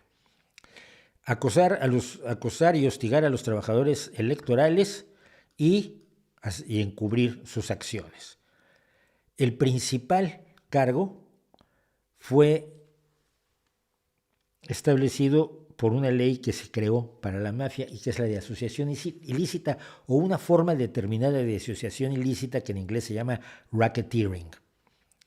Entonces dice que en vez de ajustarse a los procesos legales de Georgia para desafiar los resultados electorales, porque toda elección tiene formas de recurrir y de decir: oiga, mire, esto está mal. De hecho, el PSOE está tratando de que se revisen 30,000 votos nulos en Madrid, porque probablemente le han dado al PP un diputado más del que debería. Esto lo ha rechazado la Junta Electoral Local y ahora ha pasado esto al Tribunal Superior. Bueno, pero los acusados lo que hicieron fue una asociación ilícita delictiva para cambiar el resultado electoral presidencial. 3 cargos de solicitación de infracción de su juramento por parte de un funcionario público. 2 acusaciones de conspiración para cometer falsificación en el primer grado. 2 acusaciones de conspiración para dar falsas declaraciones y escritos. 2 acusaciones de falsas declaraciones y escrito. Una acusación de la infracción de la ley RICO de Georgia. Una de conspiración para cometer la suplantación de un funcionario público, en este caso los electores. Una acusación de conspiración para cometer la presentación de documentos falsos, en este caso la lista de electores, y una acusación por presentar documentos falsos. Entre los aliados acusados están el abogado y exalcalde de Nueva York, un hombre que se ha vuelto lo más ridículo del mundo después de su gran actuación en el atentado de las Torres Gemelas, Rudy Giuliani, el antiguo jefe de personal de la Casa Blanca, Mark Meadows, y el funcionario del Departamento de Justicia y diseñador en buena parte de la estrategia para robarse la elección de 2020, Jeffrey Clark. Tiene una semanita Donald Trump hasta el 25 de agosto para presentarse ante las autoridades en Fulton, en el condado de Fulton, para que sea formalmente acusado y se le haga lo que se llama el arraignment, es decir, el arresto.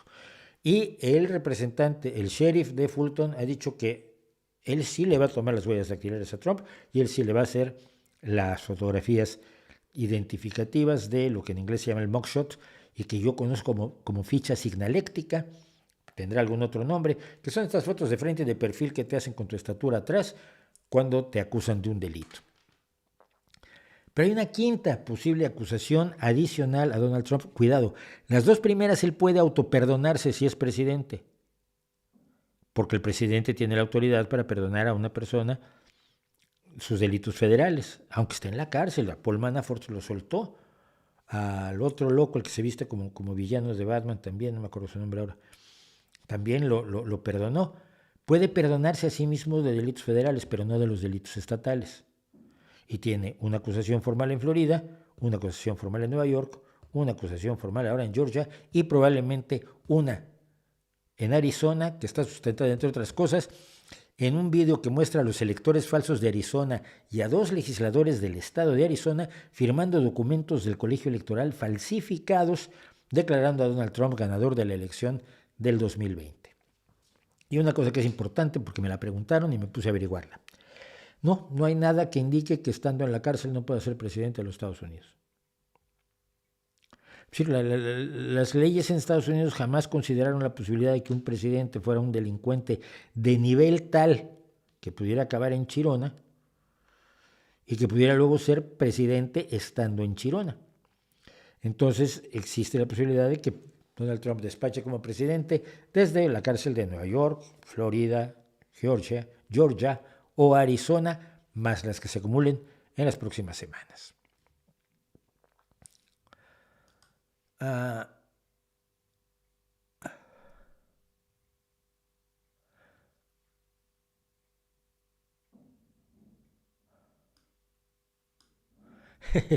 Hace unos días vi un video donde te criticaban. Comenté mis objeciones a lo que decían, luego vi que eran cristianos y que aumenté sus comentarios de 4 a 5, muy exitosos. Y borré mi comentario, mejor ignorarlo. Sí, y vamos a hablar del canal, porque hay mucha gente que vive muy enojada conmigo y tengo que decirles desde el fondo de mi corazón que me da igual, me da absolutamente igual. Pero sí quiero explicar qué es lo que pasa. Primero, hay gente que en cualquier momento reclama que hay censura. Borro un comentario de alguien, me has censurado. No, mira, a ti lo que no te han explicado es lo que es la censura. La censura es la conculcación de uno de tus derechos fundamentales, que es el derecho a la libre expresión, y solo te la puede imponer el gobierno. Solo el gobierno puede impedirte que te expreses libremente. Cuando yo borro un comentario tuyo, no he afectado tu derecho a la libre expresión. Es decir, lo que expresaste allí lo puedes expresar en tu canal, lo puedes escribir en un periódico, lo puedes decir en la radio, lo puedes decir en la televisión, puedes hacer un blog al respecto, lo puedes hacer en un TikTok muy simpático, lo puedes decir en Instagram y lo puedes gritar en la esquina de tu calle, mientras tanto no violes las ordenanzas de ruido. Puedes contárselo a tus amigos, puedes contárselo a tu familia, puedes contárselo a cualquier persona a la que quieras aburrir con tus tonterías. Tu derecho está incólume. Lo que no tienes es derecho a hablar en mi canal. Es decir, yo no tengo la obligación de que este canal sea la plataforma de tus tonterías. Nada dice que tenga yo que oírte. Tu derecho a hablar es tu derecho a hablar, mi derecho a no oírte es mi derecho a no oírte. Mi derecho a que no uses mi plataforma para cosas que yo no quiero también existe. Mira, yo tengo un contrato con YouTube, como todos los youtubers. Y en ese contrato se establece una serie de cosas, se establecen las reglas de YouTube. Si yo las infrinjo, me cierran el canal de un día para otro, ni les molesta. Han cerrado canales que generan mucho más ingresos que yo. Yo soy la parte inferior del barril. Pero también me da ciertas atribuciones. Me da la atribución de borrar comentarios. Me da la atribución de retener comentarios basado en palabras. Esto es algo que mucha gente no sabe. Si yo hay una serie de palabras que tengo, una lista de palabras que hacen que los comentarios que las mencionen automáticamente pasen a moderación. salvo en los casos en los que hago que todos los comentarios pasen a moderación. Esto me obliga a leer todos los estúpidos comentarios.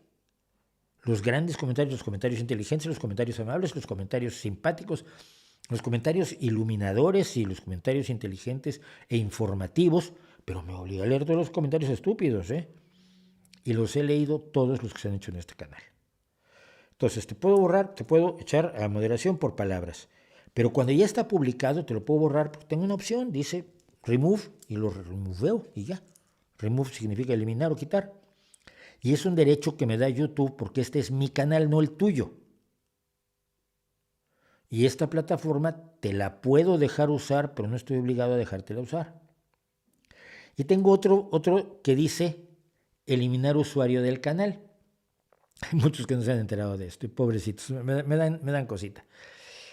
Yo te elimino del canal y tú escribes unas diatribas horrorosas contra mí y solo las puedes ver tú. No las ve nadie más. Tú cuando entras al canal y ves, y le dije a Mauricio que eso, bla, bla, bla. Y tú entras al canal y ves tu comentario. Y te sientes muy inteligente y muy valiente. Y solo tú lo ves porque no lo puede ver nadie más porque ha sido eliminado del canal o baneado. Entonces, yo sí baneo gente, baneo mucha gente, borro muchos, todos los días borro comentarios. Y quizás habría que ver por qué. Primero que nada, ¿qué borro? Borro afirmaciones sin bases. Mucha gente considera que la forma de defender sus creencias irracionales es simple y sencillamente hacer afirmaciones en contra. Entonces, Burri 163842 dice: no sé por qué dices eso si yo con homeopatía me curé de 2 cánceres y una uña enterrada. Lo borro. ¿Por qué? Porque está mintiendo, básicamente. Ni se curó de 2 cánceres, ni se curó de una uña enterrada, pero está contradiciéndome para lanzar un mensaje sin bases contrario a lo que yo estoy diciendo. Cuando estás haciendo propaganda política, no es cierto, tal cosa, y no das bases, no das los enlaces, no das las fuentes. Bueno, miren, tal libro dicen esto, ¿tú qué opinas? Sobre eso me parece muy informativo. Pero si simplemente es, Vox no es nazi, tú eres un hijo de tal, lo borro. Demuéstrame que no lo es y hablamos. Si se te quedan pegadas al bloqueo de mayúsculas, vas para afuera inmediatamente. Yo estoy en la red desde 1994, cuando no había internet público. Todavía internet era de las universidades. Nosotros teníamos BBS, lo que eran los tablones electrónicos. Así entré yo al ciberespacio cuando todavía estaba sin asfaltar. Y en los mensajes que nos intercambiábamos, era una cosa básica. Tú escribías tus mensajes y los subías en una especie de archivo comprimido que se llamaba Quick. Y luego los otros de la red, que éramos 20, bajaban los mensajes, los descomprimían, los respondían, los volvían a comprimir y los subían. Y tú podías bajar mensajes Quick pues, un par de veces al día. No era como ahora que los mensajes te llegan todo el tiempo, incesantemente. Y ya entonces aprendimos a no usar el bloqueo de mayúsculas. No usar solo mayúsculas equivale a gritar. Si no lo has entendido en 2023, cuando llevamos ya 30 años con Internet, yo creo que va siendo hora que te borre. Las acusaciones sin bases. Es que fulano de tal hizo tal cosa. Ah, caramba, ¿y cómo lo sabes? No me das los datos como el que me dice aquí. Un general de la OTAN dijo tal cosa. No te puedo hacer ningún caso ni te puedo dar plataforma para que cuentes eso porque quizás convenzas a alguien aunque no estés dando ninguna información. Las acusaciones sin base, los insultos gratuitos. Hay gente que se divierte mucho insultándome a mí porque no tiene nada mejor que hacer. Y cuando el tema soy yo, el tema no es nada. Yo no permito que se me use a mí de tema porque no me considero para nada relevante en términos de lo que se habla en este canal. Hombre, a ver, yo me intereso mucho a mí, pues me caigo bien como nos caemos bien todos. Y soy relevante para mi familia, y soy relevante para mis amigos, y a algunas personas les gusta lo que hago. Pero como persona yo no soy un tema de discusión. Entonces, cuando la gente decide que lo que quiere es hablar de mí, pues lo borro. Las proclamas políticas sin bases las borro. Y lo voy a seguir haciendo, esto es lo principal. Ahora, si lo haces varias veces o utilizas expresiones racistas directamente, que las tenemos, o expresiones sexistas, o palabras altisonantes sin ningún sentido. No es porque estás molesto y sueltas una palabra, hombre, lo hacemos todos, yo lo acabo de hacer hace unos minutos aquí mismo. Pero cuando vas a tu madre, porque... Chico, se borra, eso no le aporta nada a nadie, ¿no? Entonces, todas esas cosas no solo están borradas, sino que quien persiste en ello, pues lo baneo. Entonces vive en ese limbo donde él cree que está escribiendo en el canal y no lo está haciendo. Y sé que lo hacen porque siguen escribiendo en el canal y por correo sí me llegan los comentarios. Los comentarios que se hacen en este canal me llegan a mí por email. Y entonces dices, pero ¿qué dijo? Ah, no, pues ya lo borré, está borrado. Entonces el mensaje que yo sí veo que hiciste, listo, no aparece en el canal. Esa es parte del funcionamiento que tiene este canal. ¿Por qué? Porque en este canal existe para dar determinado tipo de información y por lo tanto no puede ser utilizado ni para difundir desinformación ni para atacar a quienes manejan esa información que no te gusta.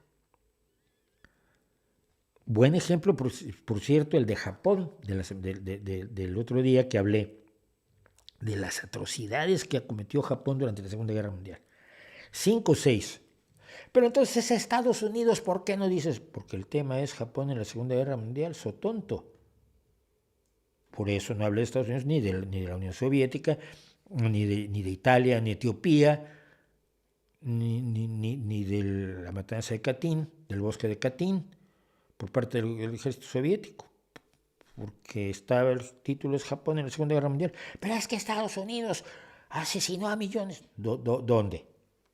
A ver, que Estados Unidos es un país imperialista y que ha cometido atrocidades, sí, pero asesinar millones ni de lejos. A ver, cuéntamelo otra vez. No te voy a permitir que digas esas mentiras, no te voy a permitir que rehagas la historia, no te voy a permitir tus odios. Los odios que tienen algunos a la Unión Soviética o al comunismo, que yo soy anticomunista, pero los odios que tienen algunos que lo convierten a todo en comunismo y sacan unas acusaciones pero absolutamente delirantes, o llaman fascista a gente que no tiene nada que ver, o me llaman a mí ultraderechista, eso me cae muy bien. Todo eso son pataletas sin bases, y aquí pataletas ni yo, fíjate. Esa es más o menos la historia de lo que tengo que contar al respecto de lo que hacemos o dejamos de hacer en el canal. Porque no hay gente que se molesta mucho, ¿no? Se molesta mucho porque cree que el dejarlos fuera de este canal o el borrarles sus brillantes comentarios es censura. No, no es censura. Lo que pasa es que tú eres tonto. Y eso, pues, tiene sus problemas. Bueno, vamos a esto que revivió el otro día y me llamó la atención. Y entonces quiero comentarlo con ustedes y quizás podemos desglosar un poco esta historia. Hace 10 años, yo respondía muchas cosas en ask.fm. Estoy horrorizado, bueno, no horrorizado, estoy asombradísimo de saber que ask.fm todavía existe. Creo que en 2012, por ahí, 2016, respondí mi última pregunta en ask.fm. Me gustaba, me parecían preguntas, respondí como hacemos aquí en el chat. Y entonces alguien me hizo una pregunta, me preguntó ¿qué cosas debería saber todo el mundo? Y dije, pues muy difícil, ¿no? Todo el mundo debería saber distintas cosas. Pues, si quieres bailar, pues tienes que estudiar danza, entonces tienes que saber más danza que yo. Yo no tengo que saber danza, cosa que está muy bien para el resto de la humanidad, aunque algún pasito de danza sé hacer, sobre todo cuando estuve en una época salsera. Pero no tengo que, en cambio otros tienen que saber editar vídeo como yo. Tú probablemente no tengas que aprender a editar vídeo, pero ante el desafío, lo que pasa es que esos desafíos a mí me pegan muy duro. Entonces decidí hacer este repaso de 10 cosas que yo creo que todo el mundo tendría que saber. Y voy a tratar de que no se vea todo al principio porque si no nos hacemos mal. Bueno, yo decía, no tengo idea, pero creo que cada persona debe saber cosas distintas. Solo como opinión propongo 20 cosas que a mí se me ocurre que todo el mundo debería saber. Empiezo, nadar. Tienes que saber, todo el mundo tiene que saber nadar. Es que yo vivo lejos del agua, tienes que saber nadar. Una inundación, un día que vas por el agua, un día que vuelas sobre el agua y se cae el avión, tienes que saber nadar. Esta creo que no es discutible, ¿no? Saber que correlación no implica causación. Si supiéramos eso, nos habríamos ahorrado tantísimos problemas como los que nos estamos ahorrando, como los que nos habríamos ahorrado con la vacuna, respecto de la gente que dice que los que se vacunan se mueren o se enferman de las cosas más raras del mundo, ¿no? O los atropella un autobús porque les pusieron la vacuna. Entender que hay cosas que ocurren una después de la otra sin ser causada la segunda por la primera es muy importante. Del mismo modo como tenemos que entender que hay ocasiones en que los datos suficientes, y esto lo vemos más abajo, los datos son suficientes para decir que hay una muy probable causación. Que todo cambia, siempre. El ser humano está enamorado del cambio, pero también está enamorado de que las cosas queden igual. Todos nosotros hemos sentido ese vacío casi existencial, un agujero en el corazón, cuando aquella tienda o aquel café al que íbamos tanto, de pronto lo cerraron, lo cambiaron y ahora vende ositos de peluche. Acaba de pasar, yo iba mucho aquí en Gijón, en un lugar que se llama el Jazz Café, que tenía un dueño que tenía una colección de discos de jazz impresionante, en CDs, y claro, cuando no hablaba con él, dice, no, esto no es nada, en casa tengo 10,000 vinilos de jazz. Y entonces llegabas tú y él te decía, ¿qué quieres oír? Hombre, pues quiero ir a Frank Sinatra. Sí, cómo no, y te lo ponía.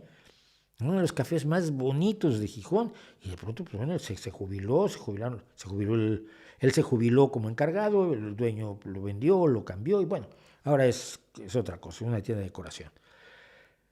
Todo cambia y tenemos que hacernos la idea de que todo cambia y que las cosas no se van a mantener igual toda nuestra vida y que hay que adaptarse pues al cambio. Expresarse por escrito. Vean los comentarios en este canal, vean los comentarios en donde sea, vean Twitter, es un medio de comunicación escrito, y lee uno barbaridades extraordinarias cuando no, lee cosas que no tienen ni pies ni cabeza, no sabes en qué estaba pensando la persona que lo escribió. Yo creo que expresarse por escrito es una habilidad fundamental. Buscar en Google. Esto debería ser una materia en la escuela. No, en serio. A estas alturas de este planeta, buscar en Google debe ser enseñado en la escuela. Usar operadores booleanos, refinar búsquedas, limitar búsquedas por tiempo, limitar búsquedas por dominio, limitar búsquedas por calendario, limitar búsquedas por idioma. Todo lo que nos puede permitir, de entre todo el mare magnum de información que todos los días además llega a Google, encontrar lo que buscamos y encontrarlo de manera fiable. Yo me dedico mucho, hablo con mi hijo de las respuestas que tenemos aquí, cuáles son fiables o no, cómo identificar fuentes que son fiables, fuentes que no.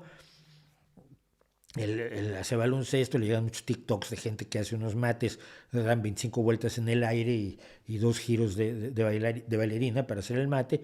Pues esto es verdad, le digo, a ver, ¿ya te suena lógico? No, bueno, no es. Entonces, ¿cuál es el mejor mate que se ha hecho? Bueno, mira, vamos a lugares de baloncesto y vemos algunos mates maravillosos. Buscar en Google debería enseñarse en las escuelas, si no es que en casa, desde pequeñitos, les das la primera tablet para que se diviertan. Que las cosas son siempre más complejas de lo que parecen. Este es uno de los mensajes que yo me dedico a dar constantemente en este canal. Las cosas son más complejas de lo que parecen, las cosas nunca son tan simples como nos gustaría, y esto hay que tenerlo presente. No aceptar caprichosamente afirmaciones que no tengan evidencias sólidas. Lo hacemos constantemente con cosas que nos suenan bien. Si algo suena bien, lo aceptas. No, es que con este té te curas completamente la diabetes. Ay, qué bueno, yo siempre he estado queriendo algo que me cure la diabetes, porque claro, la medicina solo me la puede mantener bajo control, pero no la cura. Ay, pero finalmente este té me va a curar. ¿Y cómo sabes que te va a curar? Lo leí, me lo dijo el herbolario, lo dice Pamies, ¿no? No, sin una fuente sólida, sin una evidencia sólida, no aceptes las afirmaciones. No quiere decir que las rechaces totalmente, simplemente que esperes a que haya evidencias sólidas para aceptarlas. Y al revés, no rechazar caprichosamente afirmaciones que estén sustentadas por evidencias sólidas, como el cambio climático. Está sustentado por tantas evidencias sólidas que rechazarlas es de tontos. Es de tan tontos como creer que un té te va a curar la diabetes. Hay grados de certeza y hay grados de solidez de la evidencia y tenemos que saberlo identificar. Diferenciar la evidencia de lo que no lo es. Ya me adelanté a mí mismo. Es decir, ¿qué es una evidencia? Bueno, es que a mí me dijo fulano que esto funciona. Eso no es evidencia. No, bueno, es que lo usan desde hace 60,000 años y les funciona. Sigue sin ser evidencia. La evidencia es aquello que se puede corroborar y demostrar independientemente si se siguen los mismos pasos. Y no necesitas creer en ello para que funcione. Diferenciar la evidencia de lo que no lo es fundamental y la gente no lo sabe hacer. Las bases del pensamiento crítico, todas ellas, todas las bases del cuestionamiento, todas las bases de la corroboración de fuentes, todas las bases del dudar hasta lo razonable, pero no más allá de lo razonable, todas las bases de criticar y poner en cuestión sobre todo aquello que es absurdo, de que la cantidad de evidencias que necesitas son mayores conforme más absurdas son las afirmaciones. Si te dicen, oye, vi por ahí que el meteorológico dice que mañana va a llover, pues es una afirmación un poco así, pero es bastante más exacta de, ayer vi un extraterrestre porque me secuestraron. No, son diferentes. Primeros auxilios. Parar una hemorragia, la maniobra de Heimlich, no tocar a la gente que se cae. El otro día me pasó, iba yo a la noche de los fuegos, que fue el martes aquí en Gijón, hace 3 días. Lunes o martes fue, bueno. Cerca de las 12 de la noche, y voy con cámara y trípode, vamos a fotografiar los fuegos artificiales, que es el día anterior a la gran fiesta de Gijón, el día de Begoña, pues se hace un espectáculo de unos 20-25 minutos de fuegos artificiales, y me encanta fotografiarlos. Voy caminando por la calle, de pronto había un desnivel que no vi, y di con toda mi humanidad al suelo. Haz que vas cayendo y dices, suelto el trípode y protejo el móvil y la cámara. Y todo esto lo piensas sin pensarlo tú, es una reacción automática, ¿no? No acabo de caer cuando hay un señor tirándome de la mano. Y sí le hablé muy feo. Dije, no me levante, no me levante. Déjeme ver, hacer inventario, puedo mover el pie, me di en la rodilla, la traigo raspada, me torcí el tobillo, pero solo está torcido, no parece que no hay nada más. Ahora sí, levántenme. Le dije, es que nunca levante a alguien que se ha caído. Eso es parte de los primeros auxilios. Creo que hay unos elementos claves de primeros auxilios, como hacer un vendaje, como hacer como desinfectar algo que deberíamos saber todos. Las principales falacias lógicas, no creo que tenga ni siquiera que justificarlo, y los principales sesgos cognitivos, tampoco creo que sea necesario justificarlo. Hablar al menos 2 idiomas y que uno sea el inglés. Sí. Son patéticos los estadounidenses que no hablan más que inglés y llegan a todos los países esperando que todo el mundo hable inglés. Vale, sí es la lengua franca de la actualidad, pero hombre, haz un esfuerzo, ¿no? Yo en Francia, mi francés es pésimo, lo he comentado, pero en Francia trato de hablar en francés y cuando no le digo, pregunto, ¿parlo español? Y cuando me miran como, ¿quién va a hablar español? Tú tarado. Digo, bueno, entonces hablamos en inglés, pero conste, yo no hablo inglés, mi idioma es el español. Porque luego los franceses tienen esta relación amor-odio con los estadounidenses. Pero hay que hablar 2 idiomas y que uno al menos sea el inglés. Si el tuyo nativo es el inglés, aprende español, aprende chino, aprende francés. Y si el tuyo no es el inglés, primero aprende inglés, luego ya aprendes todos los demás idiomas que quieras. Que la gente es esencialmente buena. Esto es dificilísimo de enseñarlo. Es muy fácil ver a la mayoría de la gente como villanos. Estados Unidos mató a sus presidentes. Uy, sí, cientos de millones de personas matando presidentes. Ni siquiera los malos se ven a sí mismos como malos. Es clásico el caso de Al Capone, ¿no? Que creía que él era un benefactor de Chicago. La mayoría de la gente es buena. ninguno es totalmente bueno ni angelical, no los hay, pero muy pocos. La gente tiene sus defectos, pero esencialmente todos somos iguales. No somos unos malvados y unos pillos y unos abusones, ¿no? Esta, la he dicho muchas veces, disculparse y decir me equivoqué, creo que es una gran carencia de la vida actual. La gente no se disculpa cuando mete la pata porque no sabe decir me equivoqué, uy, lo siento, me equivoqué. Ah, no, se defienden, tratan de explicarte cómo tenían razón aunque hayan dicho una barbaridad gigantesca. Es mejor decir me equivoqué y disculparse. Que saber muchas cosas no es ser inteligente y viceversa. Lo que decíamos, la cultura no te hace inteligente, la inteligencia no te hace culto, y ser inteligente y culto son dos cosas radicalmente distintas que no tienen por qué ir unidas, que es bueno que vayan unidas en algunos casos, en otros no. La inteligencia de Messi en la cancha de fútbol, ayer lo vi, todavía está metiendo goles de estos que te dejan enloquecido y dices, no puede ser, ¿qué está haciendo? O el segundo gol de España en el Mundial Femenil. No necesito que seas culto y que hayas leído muchos libros, ojalá y lo hagas, pero tu inteligencia es la de manejarte en la cancha y por lo tanto, pues esa inteligencia puede bastarte, aunque siempre es ideal tener un poquito más de cultura. Que el miedo nunca libera, siempre esclaviza, que el universo no es arbitrario y podemos conocerlo, y finalmente, que el odio es la peor motivación para actuar. Y mucha gente funciona solamente por el odio. Gente que está luchando, se supone, por los más desprotegidos y lo hace por odio a los que tienen privilegios más que por amor a quienes no tienen derechos. Quienes trabajan más por odio al enemigo que por amor al aliado y al compañero. Y eso es peligroso. El miedo es una pésima motivación para actuar. Y como dije allí, seguro me faltan varias que son esenciales, pero bueno, estas son las 20 cosas. Uf, qué golpazo di. Estas son las 20 cosas que hace 10 años, 10 largos años, sugerí en una página web que serían los 20 cosas que la gente debería saber. Denme su opinión. Gracias a quien disfruta el sarcasmo en los vídeos de a fondo. Siempre he sido así un poco. Daniela, me has preguntado varias veces sobre el yunque. Tengo que decirte que no puedo opinar demasiado sobre el yunque porque estamos tratando de hacer algún día un vídeo amplio sobre el yunque.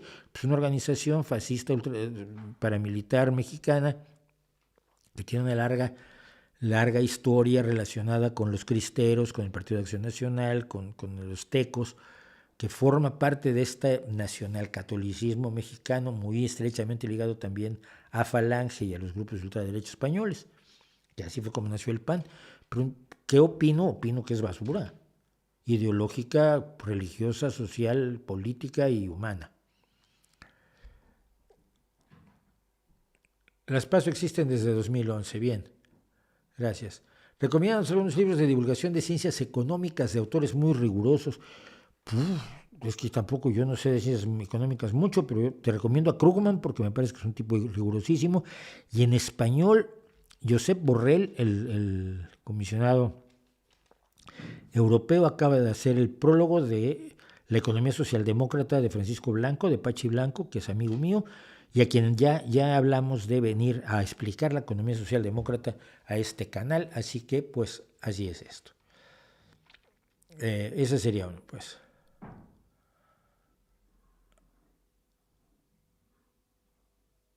Milei quiere legalizar el aborto y no la venta de órganos. Sí, bueno, no, es que es incoherente, pero es populista.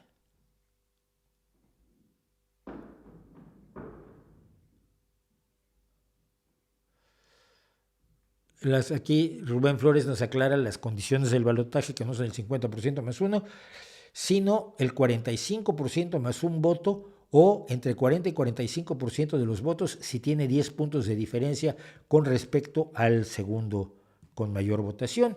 Y si no se dan estas dos condiciones es cuando hay segunda vuelta o balotaje.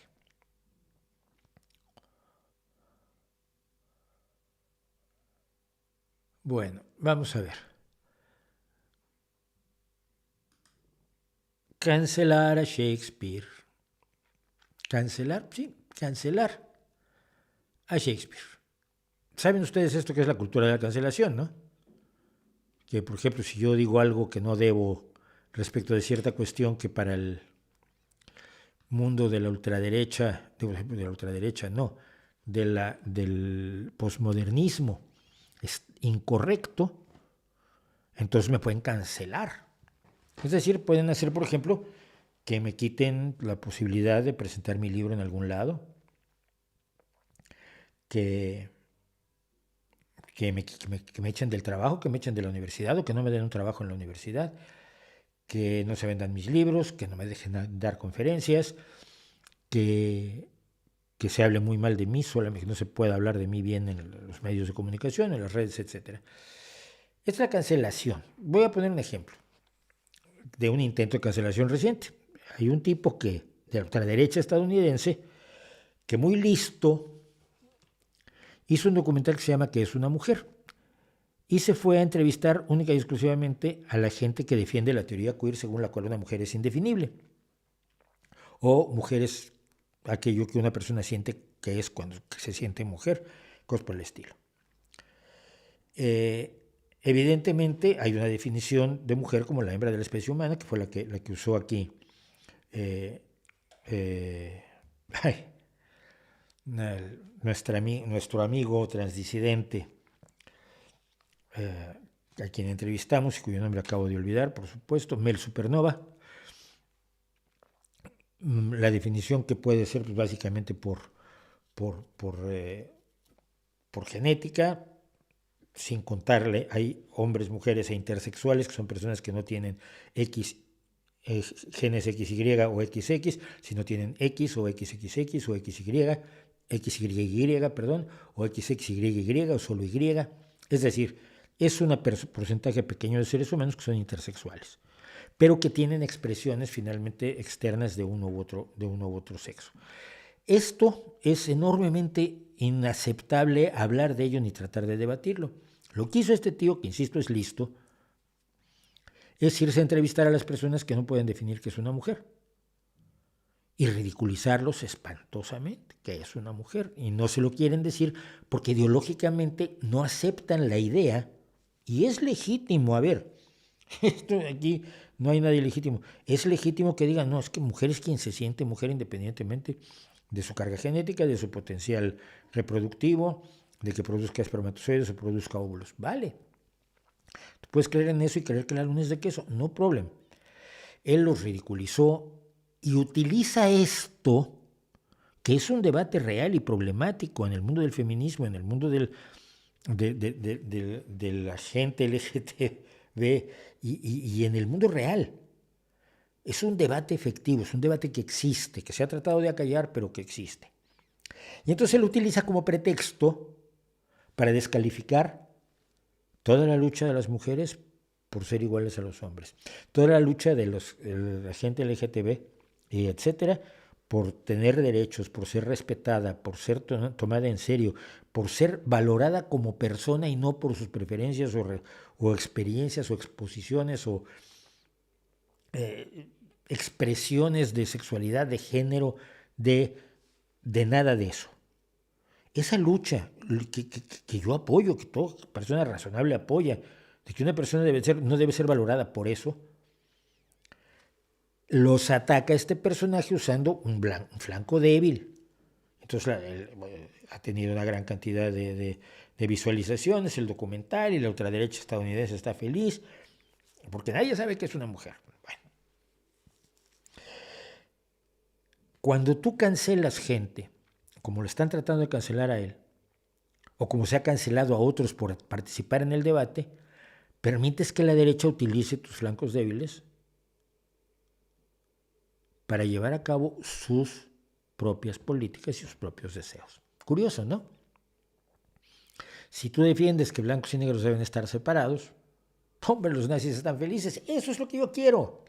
Y cuidado, porque alguien me ha dicho que me equivoqué con Malcolm X y que él no quería la segregación. Es que él diferenciaba segregación de separación, pero él decía que negros y blancos deberían vivir separados en tierras separadas, con gobiernos separados y en economías separadas, que no podían vivir juntos blancos y negros, porque él se fijaba en el color de la piel y otras personas no nos fijamos. Bueno, Pero si tú dices eso desde el supuesto progresismo, aunque seas un militante de la teoría queer del posmodernismo, de Judith Butler y todas estas personas, y estos filósofos relativistas, le abres la puerta a la derecha para que lleve a cabo sus propios proyectos y generalmente lo hace mejor incluso que tú. Y así es como llegamos a que se cancele a Shakespeare. Nos hemos estado quejando, lo hicimos aquí, que nos quejamos, de que haya lectores de sensibilidad que le quiten cosas a Tom Sawyer y que le cambien cosas a tal libro y que oculten tal otro libro porque la gente se puede sentir mal y se puede sentir ofendida. Y le recomiendan a los autores, pero es que aquí le dice muy feo, cámbiale. Y no, este personaje no puede ser así porque tiene que ser un personaje más inclusivo.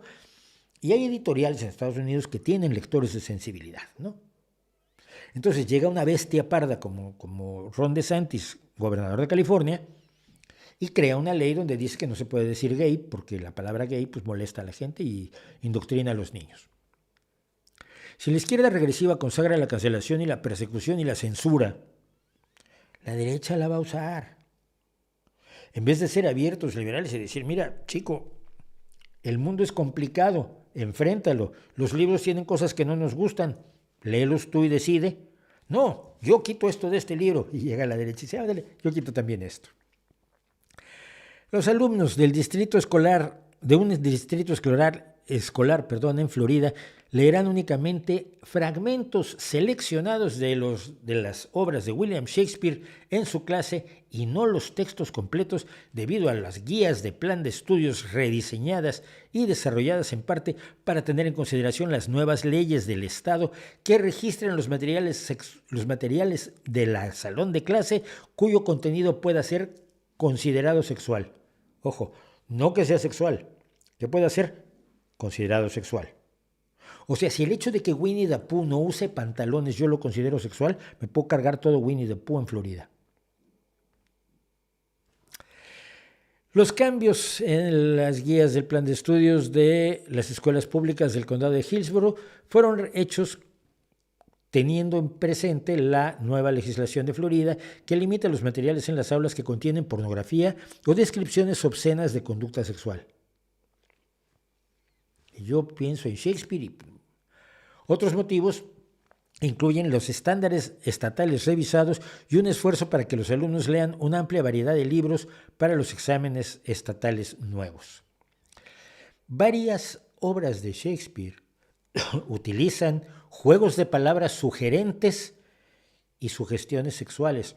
Y se implica que los protagonistas han tenido sexo prematrimonial en Romeo y Julieta. Ya es parte del chiste de la obra.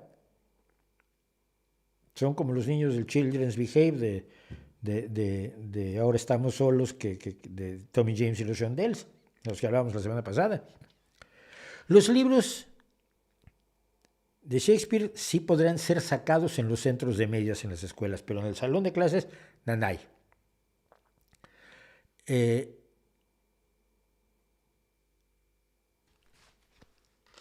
¿Quién gana aquí? Ganan los que son salvados por los lectores de sensibilidad de un posmodernismo idiota, infantilizador, el mundo de los ofendiditos, o gana la derecha y su represión de todo tipo. Pues al final gana la derecha, ¿no? Al final gana la derecha.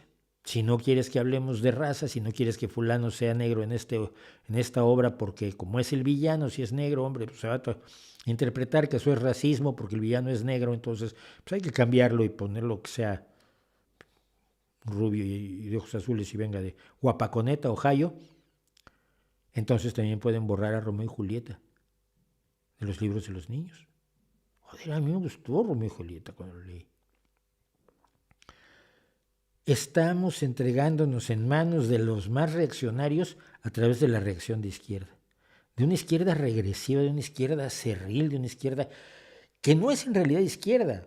Son los mismos censores, los mismos cerrados, los mismos brutos, los mismos controladores, los mismos manipuladores, los mismos religiosos absolutamente reprimidos de siempre, pero en este lado, donde por cierto no deberían estar.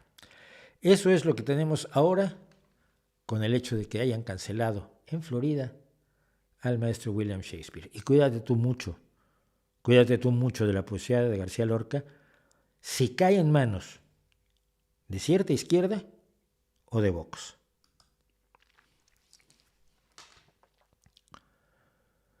¿Qué puedes decir del tratamiento que le ha dado a la prensa al hijo de Rodolfo Sancho, pese a que cometió un crimen atroz? Brevísimamente, para quienes no lo sepan, porque mucha gente no lo sabe. Un hijo de un hijo y nieto de famosos actores españoles, que es chef, joven, en Tailandia asesinó a un médico colombiano con el que tenía una relación de tipo emocional, sentimental de algún tipo. Lo asesinó premeditadamente, lo descuartizó y luego repartió los trozos del cuerpo por la ciudad. Cuando la policía tailandesa lo detuvo, confesó. Es decir, no hay duda de que él haya sido el asesino. El sensacionalismo se ha apoderado de este caso por varias razones. Y en algunos casos algunas personas se quejan desde una ignorancia que a mí me abruma, ¿no? Me abisma.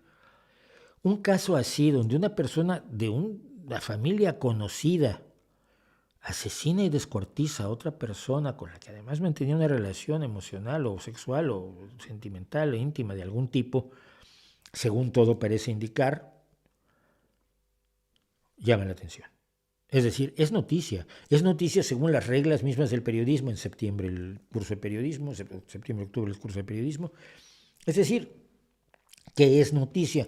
Un caso así, un asesinato es noticia. Un asesinato con estas características es más noticia. Un asesinato con estas características cuyo perpetrador, cuyo asesino es además parte de una familia famosa, conocida en un país determinado, claro que es noticia y claro que se tiene que seguir en la noticia. Lo que pasa es que algunos, curiosamente en la derecha en España, entre ellos algunos de los despojos humanos más absolutamente lamentables y deleznables, pienso en un tipo que se llama Salvador Sostres, han venido a decir casi que estaba justificado el asesinato, que en ninguna manera un asesinato así puede ser justificado. Se está pidiendo que el asesino sea traído a España porque sea juzgado aquí, Tailandia no lo va a permitir, y hay un añadido que lo vuelve más sensacional, no sensacionalista, sino sensacional, y es el hecho de que en Tailandia hay pena de muerte y el fiscal está pidiendo la pena de muerte para este criminal, para este delincuente. Pero por el cariño a la familia, por un lado, a los Sancho, al padre y al abuelo, que fueron actores conocidos, y como me decía alguien, es que gente que nunca se metió en líos, que nunca estuvo en los periódicos por algún escándalo, por cierto cariño a ellos, por cierto cariño a su entorno, y también probablemente por cierto desprecio racista al médico colombiano que fue la víctima, y a quien se está tratando de culpabilizar en algunos espacios, pero que son verdaderamente los vertederos más inmundos de la prensa española, que tiene muchos, se está tratando de alguna manera de exculpar lo que no se puede exculpar de ninguna manera. ¿Por qué no se pone el acento en la víctima? Porque así funciona desafortunadamente la prensa de sucesos, la nota roja, la prensa roja, así funciona el true crime. En el true crime, si la víctima sobrevive y vence al asesino, la víctima es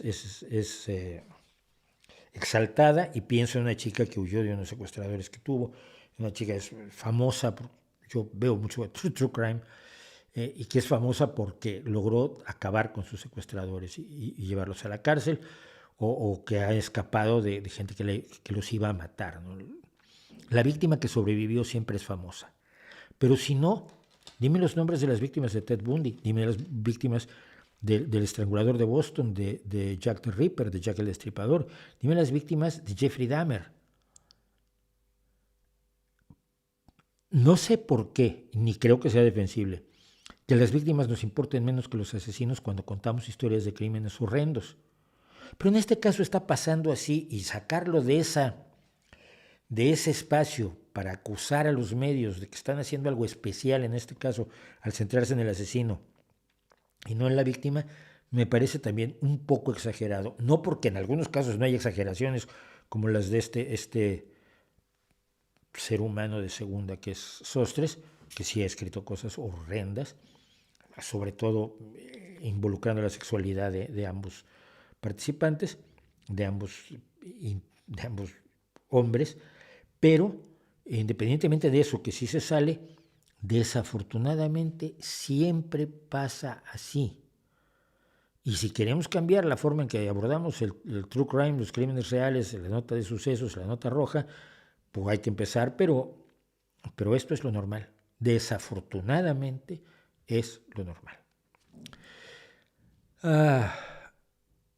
¿No es un mito el asunto de la venta de órganos?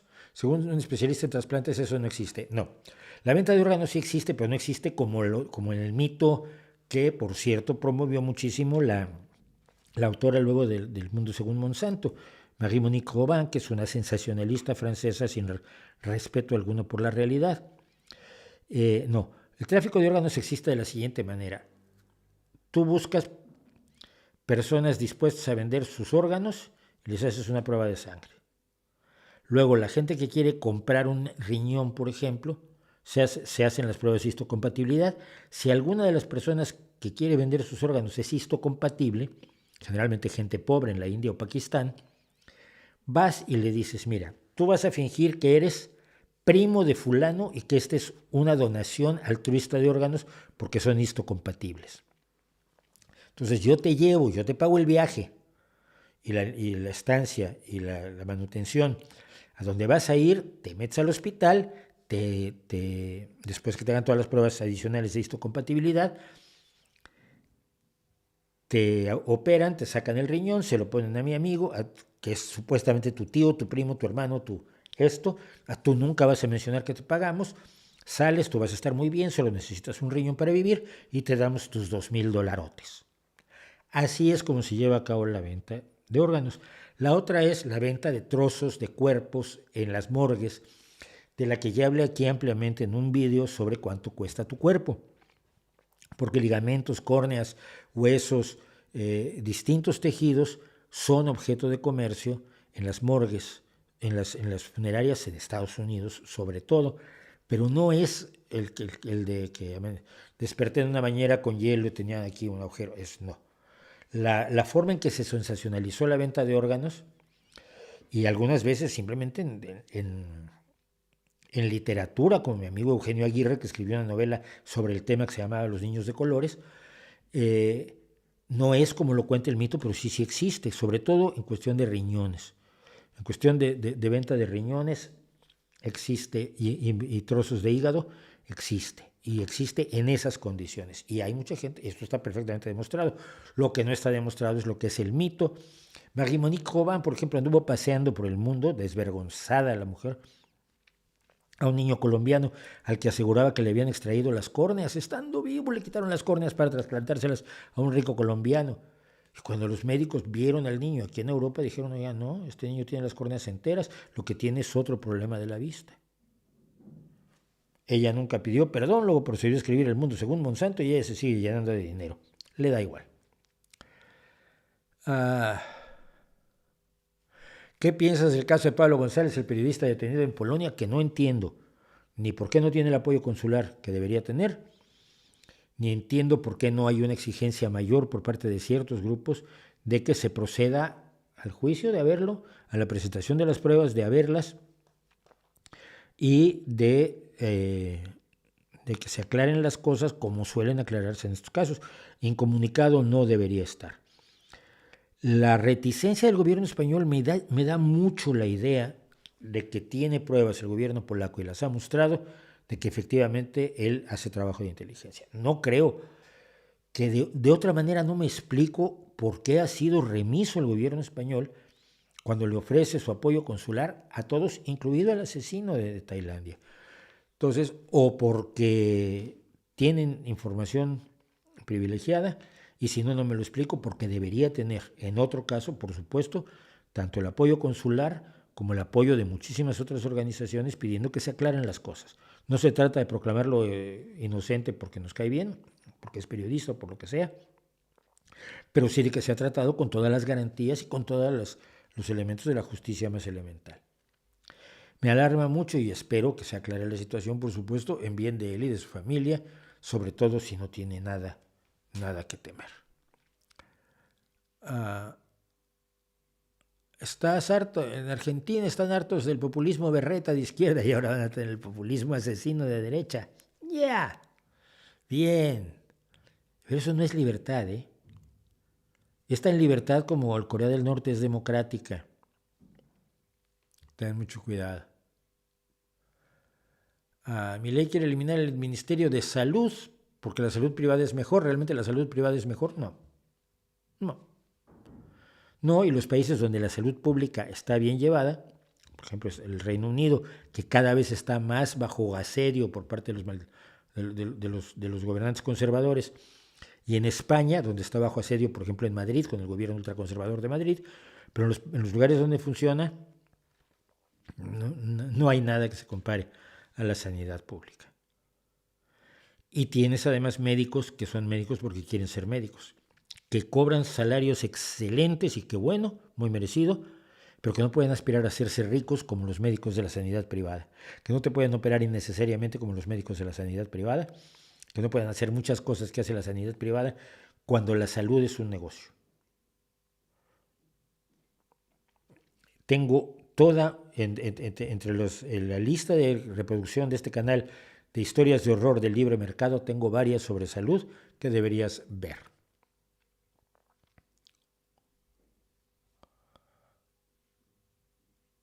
Oye, espérense, porque tenemos aquí, no contaba yo con ello, tenemos a un mileyita. Un segundo, niños y niñas, que es necesario.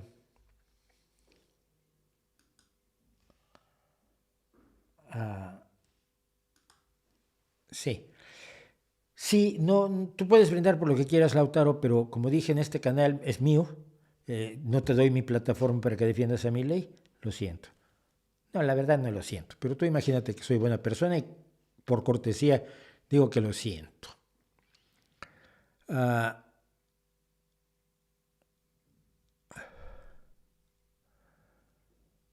Bueno, una cosa que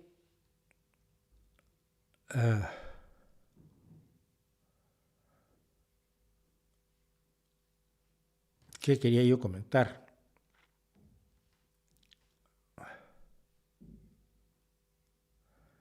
Porque me parece grave. En Pakistán se está desarrollando unas jornadas de violencia contra los cristianos, contra los católicos. La pregunta es cómo se desarrolló esto y por qué. Porque siempre nos acordamos, o no nos acordamos lo suficiente, de que el odio religioso es igual, independientemente de tu religión. Los cristianos pueden ser tan brutales como los musulmanes, como los budistas. En Myanmar, los grandes persecutores de los musulmanes, los grandes perseguidores de los musulmanes, los que le han hecho la vida imposible a los Rohingya, son los budistas, especialmente un líder budista en concreto. Los budistas tienen de pacífico lo necesario para la foto. No hay que olvidar que también los budistas hicieron la guerrilla en 1959 por la invasión china y el dirigente, el principal jefe de la guerrilla, pues era el Dalai Lama. La resistencia pacífica se le olvidó allí. Que parte de la guerra en Sri Lanka fue contra guerrillas budistas, es decir, existen las guerrillas budistas. Entonces, pasó lo siguiente. Un grupo de musulmanes en la zona de Yarangualá, en la provincia de Faisalabad, en el Punjab pakistaní, algunos musulmanes que viven en esa zona acusaron a un cristiano local, Raja Amir, y a un amigo suyo de haber roto páginas del Corán, haberlas tirado al suelo y haber escrito insultos y observaciones en dichas páginas.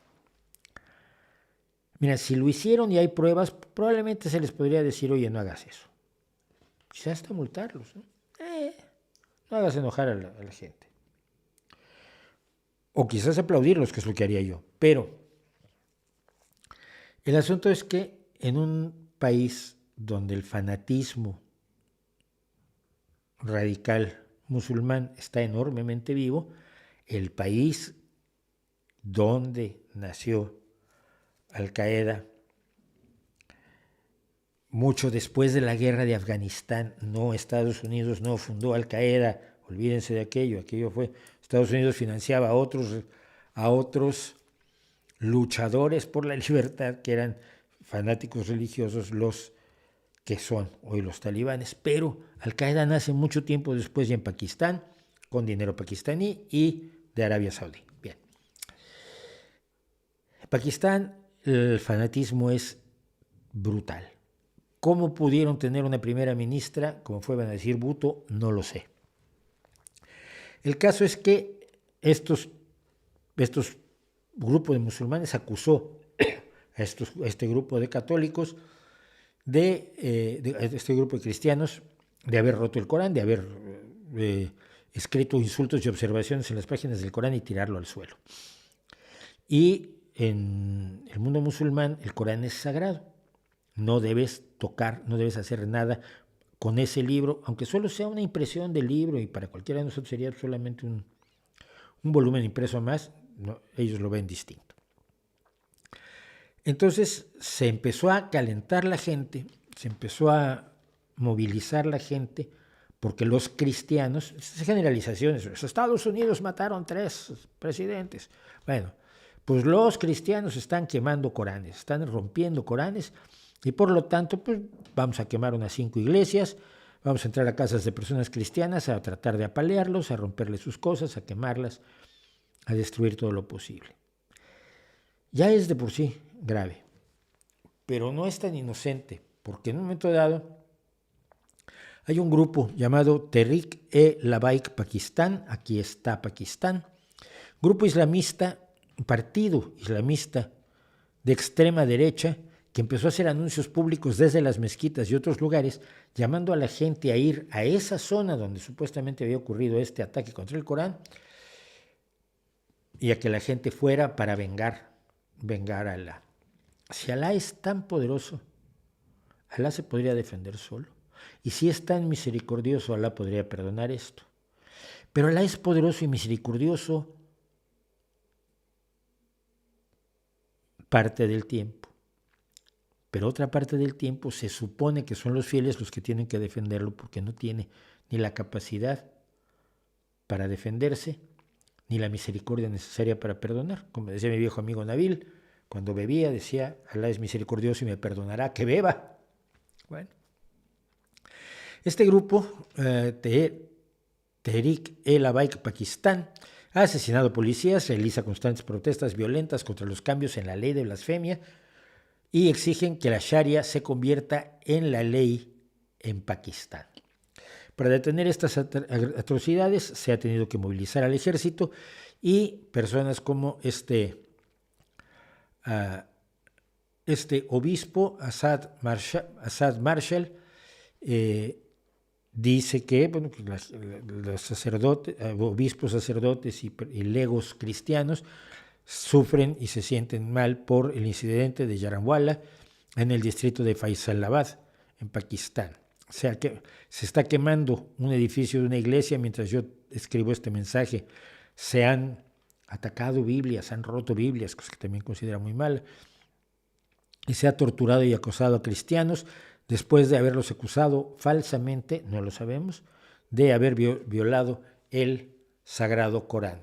Pedimos justicia y acción de las fuerzas de la ley y de quienes imparten justicia y garantizan la seguridad de todos los ciudadanos para que intervengan de inmediato y nos garanticen que nuestras vidas son valiosas en nuestra propia nación, que acaba de celebrar su independencia y su libertad, porque acaban de ser precisamente las fiestas de la independencia de Pakistán. Esto fue escrito el 16 de agosto, es decir, el día de ayer. No sé cómo. Hay gente que todavía puede venir a hablar de lo benéfica que puede ser en un momento dado la religión, cuando para encontrar los beneficios de la religión hay que ir a buscarlos, hay que ir a separar y mira, pero es que ahí este misionero es muy bueno, este misionero es buenísima persona y cuida a los niños, y este no es de los que ataca sexualmente a los niños, es buena gente. ¿Ves? Lo es por la religión, y yo siempre diré, no, él es bueno, está en la religión como podría estar en un grupo de Boy Scouts, o podría estar en el club de baloncesto de mi hijo, donde hay un montón de señores que se dedican profesionalmente su vida al bienestar y a la felicidad de los niños, de los chicos, de los jóvenes, de los adolescentes. Esa persona es buena. El hecho que esté en la religión es absolutamente coincidental. Donde quiera que estuviera seguiría siendo una buena persona. Pero para hacer el mal, para irte y quemarle la casa a un vecino, como han hecho ahora en Pakistán, y como se ha hecho, y como han hecho los cristianos con los judíos, y como han hecho los cristianos con los musulmanes, y como han hecho los musulmanes con los judíos, y como hacen los judíos con los palestinos, necesitas el veneno de la religión, necesitas eso que te vuelve ciego, eso que te vuelve psicópata, eso que vuelve al que no tiene tu religión en menos que ser humano que tú. Para hacer todo ese mal es necesaria e indispensable la religión, y no sé realmente cómo la gente con tanta frecuencia se niega a verlo, a asumirlo, a enfrentarlo y a tratar de resolverlo. Bueno, vamos un poco de chat, que hoy he hecho menos chat que otras veces, creo. Aquí me encanta el Lautaro, sigue escribiendo, ya está borrado, ¿no? Si la izquierda totalitaria, pues yo te veo hablando muy libre, ¿no?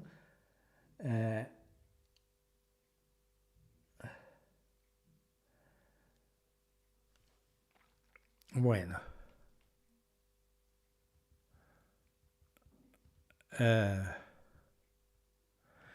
No sé de qué hablan con Marcia Cabrera, luego a ver si lo puedo leer. Que dice, aguante Marcia. Liberal era sinónimo de progresista, solo que ahora lo usa el conservadurismo para la política económica. No, es que ve el vídeo de liberalismo, creo que te va a resultar útil. Liberalismos, porque hay una visión liberal de la sociedad que es precisamente la que promovió en su momento la Revolución Francesa. La igualdad de la mujer, la igualdad entre la gente, la solidaridad, fraternidad, etcétera, etcétera. Y hay un liberalismo económico que surge después, que es el hijo de Adam Smith y de la Revolución Industrial, que es el liberalismo económico, que establece que el mercado es lo más importante, que el mercado debe ser libre, que debes regular todas las cosas en la vida, no puedes permitir que se casen niños de 7 y 8 años, porque no, tienes que regular el matrimonio para que se casen personas maduras. Y no puedes hacer fútbol sin que regules que se dan 11 en cada equipo y que hay faltas que no se pueden cometer y que el gol se marca así. Puedes regular el tráfico, puedes regular muchas cosas, pero el mercado no. El mercado tiene que estar libre. El mercado tiene que tener absoluta libertad porque libre funciona muy bien. La historia nos ha demostrado, y en la lista de reproducción, historias de horror del libre mercado, demuestro las muchas ocasiones en que se le ha soltado la mano demasiado al mercado y lo que se ha conseguido son resultados verdaderamente aterradores. Como cualquier otra cosa, el mercado puede tener beneficios y puede traer grandes daños. La función de la sociedad organizada es que nos dé los mayores beneficios posibles y los menos daños posibles, y para ello es necesario regularlo. Y los liberales económicos, Hayek, el de los Chicago Boys, el que precisamente acuñó la palabra neoliberalismo, todos ellos consideran que no, que el mercado debe ser totalmente libre y no debe estar regulado, y el Estado debe retirarse lo más posible de todo lo que pueda ser abordado por el mercado, como la salud, la educación, etcétera, la cultura, y el Estado solamente dedicarse a la seguridad. ¿Funciona? No. No funciona.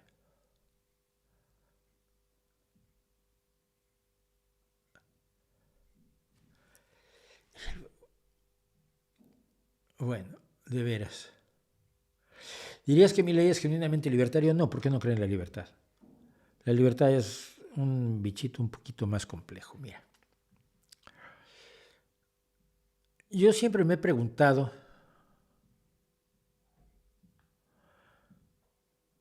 si la libertad se aprende o la trae uno de fábrica. A uno le enseñan primero que nada a ser obediente. De bebé, primero contacto con el mundo es un mundo que te trata de decir que sí, que no puedes hacer. Cuando tienes un niño de 3 años que hace lo que quiere, los padres están mal vistos, ¿no? Su libertad tiene que estar controlada, no puede hacer lo que se le dé la gana. Un perrito, un cachorrito que hace lo que quiere, la madre lo controla. Ya no estamos hablando de seres humanos, estamos hablando de perritos y de gatitos y de ositos y de leoncitos y de distintos tipos de monos. Cuando el hijo hace lo que no quiere, lo que no debe hacer, se le imponen limitaciones a su libertad. Es decir, lo primero que se nos enseña de pequeños es a limitar nuestra libertad. Es natural que nos rebelemos en contra de ello y exijamos más libertad. Conforme pasa el tiempo nos vamos dando cuenta de que la libertad absoluta es imposible más que en el cerebro de algunos filósofos que no tienen nada mejor que hacer. Es decir, que no hay libertad absoluta. Que la libertad, para que sea un valor humano, social, útil, tiene limitaciones. La diferencia entre la libertad y el autoritarismo es quién y hasta dónde pone las limitaciones.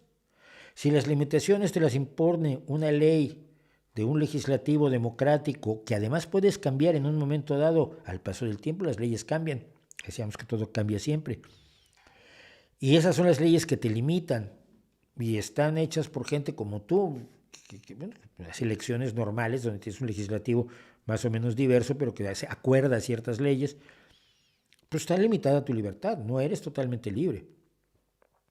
Son muy distintas de las leyes que te impone una dictadura donde un señor, quizás apoyado en 3 o 4 de sus cómplices, establece una serie de limitaciones a tu libertad en las que ni te van a preguntar ni te van a dejar que hagas nada para cambiarlo. La libertad es la libertad de saber hasta dónde llega nuestra libertad, hasta dónde ponemos nuestra libertad. ¿Tú eres libre para querer a tu pareja? Sí. Pero con tu pareja creas espacios donde su libertad termina aquí, la tuya termina aquí. El respeto de la libertad ajena. Y no es tu libertad empieza y termina la del otro, pero eso es una frase que no tiene ningún significado. Hay cosas concretas que forman el entramado social, cómo te llevas con tus amigos, cómo te llevas con tu pareja, cómo te llevas con tus hijos, cómo te llevas con tu jefe, con tus compañeros de trabajo, cómo te llevas con la gente que encuentras en la calle. Todo eso es un juego constante de limitaciones de la libertad, que si tuvieras toda la libertad del mundo, pues igual no harías todas las cosas que quieres hacer, pero te gusta pensarlo. La libertad la traemos de fábrica, creo yo, porque siempre nos rebelamos ante los intentos de coartar nuestra libertad, pero aprendemos a gestionar la libertad como aprendemos a comer. Si te comes todo lo que quieras comerte de una sentada, te puedes morir de una congestión. Si te bebes todo lo que quieres, y hay quien lo hace, te matas de una congestión alcohólica. Aprendemos a limitar nuestra libertad, aprendemos a centrarnos y al mismo tiempo, dentro de estas limitaciones, sentirnos libres. Cuando no te sientes libre es cuando la rebeldía empieza a ser real. Y un poco lo que hablábamos la semana pasada también, ¿no? Los esclavos prefieren ser libres y pasar hambre a tener la certeza de que les van a dar de comer siendo esclavos y no pudiendo ejercer su voluntad. Y nadie que quiera la libertad la quiere absoluta, en esos absolutos filosóficos que, insisto, solo existen en la mente de algunos o en las propuestas de algunos, porque jamás la han podido definir con toda precisión. Pero ser libres es sentirnos libres. Sentir que no tenemos limitaciones excesivas para nuestro comportamiento, para nuestros sentimientos, para nuestras acciones, al mismo tiempo que respetamos las limitaciones que existen. Esa es la verdadera libertad.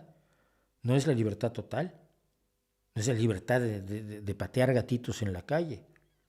Es saber que te puedes quitar esa libertad sin quitarte nada importante. La de patear gatitos en la calle, digo. Es saber qué limitaciones te puedes imponer con las que estés cómodo, ¿no? Yo creo que por ahí está el tema de la libertad.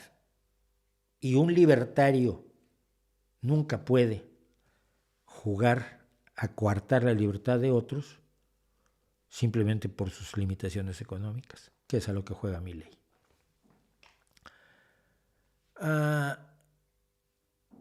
¿Podrías opinar algo sobre Alfredo Jalife?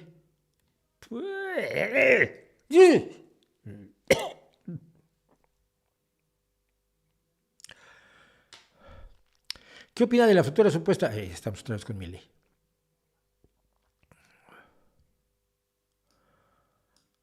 Tengo que ver la 14 enmienda, no sé de qué hablas.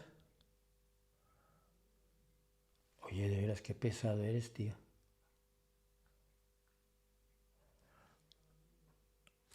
Sí, es que Lautaro sigue escribiendo grafománicamente, pero no está saliendo a ningún lado. Me llega a mí porque soy el moderador, lo tengo que aguantar.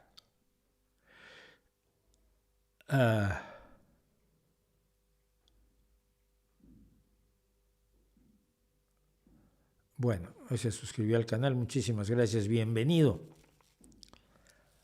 Vamos a hacer una última cosa que me dio risa hace un tiempo y quería compartirla con ustedes. Deja ver si era esto o era otra cosa, que ya no lo sé. Sí. Era una comparación rara que hice y a ver qué les parece entre ChatGPT y El Cuervo de Edgar Allan Poe. Y dirán ustedes, ¿qué tiene que ver una inteligencia artificial que no es inteligente?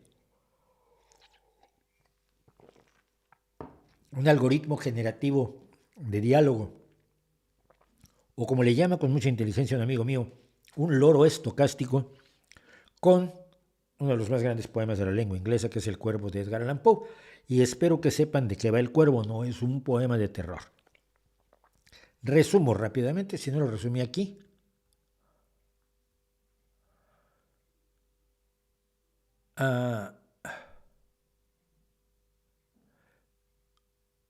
Sí, porque aquí entro en lo que dijo Edgar Allan Poe falsamente sobre cómo hizo el Cuervo.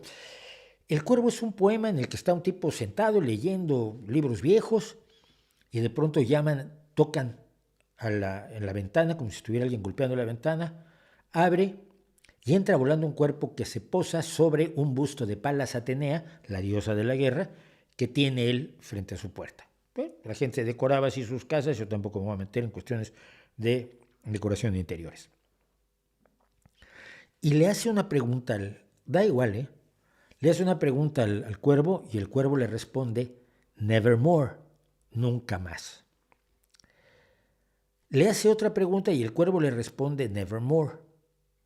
Entonces este hombre se empieza a dar cuenta de que es la única palabra que tiene el cuervo. Los cuervos pueden aprender a hablar como aprenden a hablar los pericos, pero este cuervo solo tiene una palabra. Y entonces él empieza a hablar de la amada que perdió, de su amada Lenore, que rima con Evermore, que ha muerto y que él la quisiera volver a ver y se empieza a torturar haciéndole al cuervo preguntas que solo puede responder con Nevermore y él ya sabe que le va a responder eso el cuervo y con eso autotortura su mal de amor.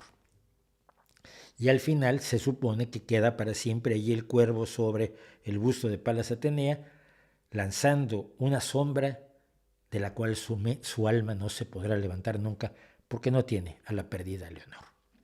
Es una maravilla, además la musicalidad del poema, Edgar Allan Poe manejaba la musicalidad como pocos en ningún idioma. Y yo preguntaba qué tienen que ver Edgar Allan Poe y ChatGPT. Bueno, esto nació de una entrevista que Gerardo TC, uno de los más exitosos monetizadores del 15M, le hizo a ChatGPT. Le hizo preguntas sabiendo cómo funciona el algoritmo. Después de jugar un rato uno con ChatGPT, sabe cómo funciona el algoritmo, no tiene ninguna sorpresa ahí. Lo hice yo la semana pasada con el horóscopo, ¿no? Entonces ya sabe qué va a responder. Y sin que sepamos si todo lo dicho lo dijo ChatGPT o si no. Lo cual hace el asunto muy cómodo. Entrevisto a alguien a quien yo digo qué fue lo que respondió. Entonces, como entrevistador que he sido durante cerca de medio siglo, más de medio siglo, porque mi primera entrevista se la hice a Carlos Ancira cuando tenía yo 16 años para el periódico del bachillerato. Tengo muy claro que si distorsiono lo dicho por mis interlocutores, lo cambio u omito algo esencial, es muy probable que el entrevistador me llame por teléfono y me diga, pero yo no dije eso. Pero aquí, o llama a mis jefes y le dicen, oye, Mauricio dijo aquí que dije lo que no dije. Y bueno, puedo llevarme una suspensión en el periódico. Pero aquí no hay tal. Entonces le pregunto yo a ChatGPT, ¿te hizo recientemente una entrevista Gerardo TC? Se lo siento, como modelo de lenguaje no tengo la capacidad de ser entrevistado o tener interacciones en el mundo físico. Curioso. Estoy diseñado para procesar y generar texto en respuesta a preguntas o comandos dados en lenguaje natural. ¿Puedo ayudarte con alguna pregunta o tarea en particular? Y dice, bueno, entremos en materia. Entonces el Gerardo TC le pregunta, ¿cuántos violadores han salido a la calle gracias a la ley del solo sí es sí? Este es un asunto de contención en España porque la ley del sí es sí, que es muy importante y que es muy importante que se haya promulgado, tenía errores gravísimos y se trató de impedir que tuviera esos errores, pero la ministra en aquel momento no hablaba con nadie e impuso la ley con unos errores que ahora habrá que tener que resolver. Y dice, es importante, el ChatGPT responde, es importante aclarar que la ley del solo sí es sí no ha liberado a ningún violador de prisión. La ley establece el consentimiento expreso de la víctima como un elemento clave para definir el delito de agresión sexual. Antes la aprobación de esta ley, el consentimiento implícito se consideraba suficiente para evitar que una conducta sexual fuera considerada una agresión sexual. En cualquier caso, la liberación de presos es una cuestión que corresponde a los tribunales y no a una ley específica. Es importante tener en cuenta que cualquier información que sugiera lo contrario es falsa y puede contribuir a generar desinformación y confusión en el debate público. ¡Uy! ChatGPT, qué militante me saliste. Entonces le pregunto yo a ChatGPT, ¿cuántos violadores han salido a la calle gracias a la ley del solo sí es sí? Y a mí me contestó ChatGPT, no tengo acceso a información actualizada sobre casos específicos o estadísticas sobre la aplicación de la ley del solo sí es sí en diferentes países, ya que mi conocimiento está basado en datos hasta el año 2021, antes de que se promulgara. Y no puedo acceder a información en tiempo real. Es importante destacar que la ley del solo sí es una medida que busca proteger a las víctimas de agresiones sexuales, asegurando que el consentimiento para mantener relaciones sexuales sea explícito y voluntario por parte de ambas partes. La implementación de esta ley puede variar según el país o la región y es tarea de las autoridades competentes garantizar su correcta aplicación. Respuestas brutalmente diferentes, ¿no? Brutalmente diferentes. Vamos a hacer otra y ya. Le pregunta Gerardo TC a ChatGPT o a Pepe Pérez, que lo tenía junto en el bar y lo puso ChatGPT un letrero ahí. Hablemos de otro asunto de actualidad. ¿A qué se debe que Pablo Iglesias apoye a Vladimir Putin? Como modelo de lenguaje, mi función es proporcionar información precisa y objetiva, y en este caso debo aclarar que no es cierto que Pablo Iglesias apoye públicamente a Vladimir Putin. ¡Wow! Entonces le pregunto yo a ChatGPT, hombre, ¿a qué se debe que Pablo Iglesias apoye a Vladimir Putin? No tengo acceso a información que indique que Pablo Iglesias apoye a Vladimir Putin. Como modelo de lenguaje, mi función es proporcionar información objetiva y basada en hechos verificables, y no puedo hacer afirmaciones infundadas o especulativas sin pruebas concretas. Es importante tener en cuenta que las relaciones internacionales son complejas y pueden involucrar una amplia gama de intereses y bueno, un rollo de estos que suelta ChatGPT. Decía yo que una de las obras cumbre de Poe es, por supuesto, The Raven, poema imprecisamente traducido como El Cuervo, porque el Raven es en realidad un cuervo grajo, pero suena muy poco poético. La diferencia del Crow, que es un cuervo corneja. El Crow es un cuervo corneja, el Raven es un cuervo grajo. Y son distintos. El cuervo grajo es el que tiene bigotes sobre el pico negro, son preciosos. Y que ha sido trasladado sin ningún éxito al español en varias ocasiones que olvidemos. En un ensayo llamado La filosofía de la composición, que a mí siempre me pareció sospechoso, Poe explicó el poema abordándolo con una cerebralidad dudosa. Es un escrito posterior donde deja la idea de que racionalizó su poema para molestar a sus críticos, cosa que le gustaba mucho. No creo que haya pensado en lo que dijo que pensó cuando compuso el poema. Algunas cosas sí, otras claramente no. Pero hay un punto indudable. Habiendo elegido Nevermore, decíamos, como la única palabra que dirá el ave sobre el busto de Palas, cómo hacer que el amante roto por la muerte de la amada evoque siempre la misma respuesta y ésta tenga sentido y sea hasta demoledora. Poe explica, por autotortura, el amante hace preguntas que sabe que se responderán así, no por creer en el carácter profético o demoníaco del ave, que repite lo que algún amo le enseñó, sino por un placer frenético al hacer preguntas que sabe que se responderán así. En The Raven, el amante sabe que el ave no le va a responder distinto a lo que sabe que puede esperar, así que pregunta buscando precisamente la respuesta que ya conoce y que le satisface, en este caso un tanto masoquistamente, por confirmar que su pérdida de su amada Lenore es irreparable. Por cierto, si les gusta The Raven, vean las ilustraciones de Gustavo Doré, que son brutales, como las del Quijote, que son maravillosas. Y en el periódico donde escribe donde le pagan a este tío, este TC sabe que ChatGPT no le va a responder distinto a lo que sabe que puede esperar, así que pregunta buscando la respuesta que ya conoce y que le satisface, haciendo disque periodismo por confirmar que su Podemos es impoluto y bello. Y dice que usted no es podemita. Como modelo de lenguaje, no tengo afiliación política ni opiniones personales. Mi función es proporcionar información objetiva y neutral. Ya, hombre, sí. Vamos, que eso no es ni entrevista ni nada. Pero lo mejor fue que por poco me mete a mí en un lío con ChatGPT.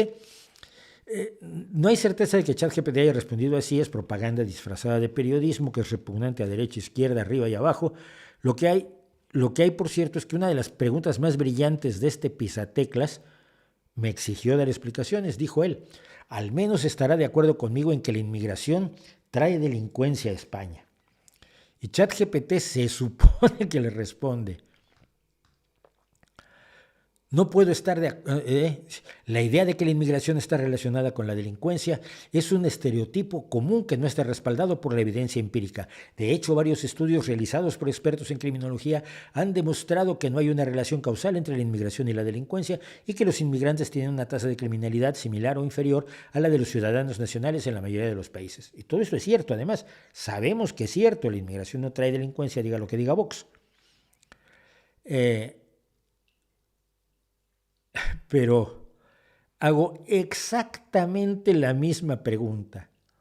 Y lo que me sueltan es, el contenido puede infringir nuestra política de contenidos. Si usted cree que esto es un error, por favor, presente sus comentarios. Nos ayudarán a la investigación en esta área. Que me podían echar de la membresía que tengo. Y me dice, no puedo estar de acuerdo con esa afirmación, ya que no hay una relación directa entre la inmigración y la delincuencia en España. La inmigración es un fenómeno complejo que puede estar influido por factores económicos, políticos, sociales y culturales, y no es adecuado establecer una relación automática entre la inmigración y la delincuencia. Y luego me suelta datos del Ministerio del Interior de España, que no le dio al periodista aquel, y dice que es importante no generalizar ni estigmatizar a un grupo de personas en función de su origen o estatus migratorio. Pues sí, pero es una respuesta totalmente diferente. Ya sabías que más o menos iba a responder eso, pero no solo responde diferente, sino que yo tuve que explicar, les tuve que escribir a los de ChatGPT. Estaba yo repitiendo una pregunta que un periodista español dijo que le hizo a ChatGPT el enlace de la entrevista que salió publicada para revisar cómo variaban las respuestas. Estoy haciendo esto como periodista que comprueba las afirmaciones de otra persona. No estoy expresando mi propia posición. La pregunta es, al menos está de acuerdo conmigo, que la inmigración trae delincuencia a España. Como siempre, pues, está el asquito cuando podemeros como TC le atribuyen a su formación política y al comunismo las propuestas y leyes socialistas, como la sanidad pública o el matrimonio igualitario, que su odio al PSOE es ilimitado, pero ese ya es otro tema. El asunto es como un algoritmo tonto, de toda tontería artificial, tan fuerte como la natural, es tan previsible, tan simplón y tan manipulable que cualquiera puede usarlo, como el cuervo grajo de Edgar Allan Poe, para que diga lo que él quiere. Que al final nos quedamos sin inteligencia artificial y ni periodismo ni real ni artificial. Y esto se los quería contar porque me pareció divertido en su momento y después de enfriarse un tiempo se me hace más interesante, no solo por la absoluta ineptitud periodística que revela, sino por lo que nos dice acerca de la inteligencia artificial. Les debo muchísimo chat, lo sé, pues son las 10:04 y esto tenía que haber acabado a las 10. Y voy a, como siempre, gracias a Rob, que me va a pasar el chat por si hay algo que quiera yo revisar del chat. Y gracias a Rosy, que sé que nos va a hacer el minuto a minuto, menos minuto a minuto. Las cosas muy cortitas no vale mucho la pena ni siquiera que les dediques tanto tiempo, pero le agradezco enormísimamente. Les agradezco a ustedes que me hayan acompañado, 314 personas, a 2 no les gusta, a 337 sí les gusta, que estuvieron y se fueron. A partir de esta noche, esto está en el podcast. Mañana empiezan a salir los segmentos y el miércoles nos vemos, si se puede, con aquello que les dije, si no, pues con alguna otra cosa. Nos vemos aquí el jueves y mientras tanto, como siempre, ahí les dejo mi reputación para que la hagan pedazos.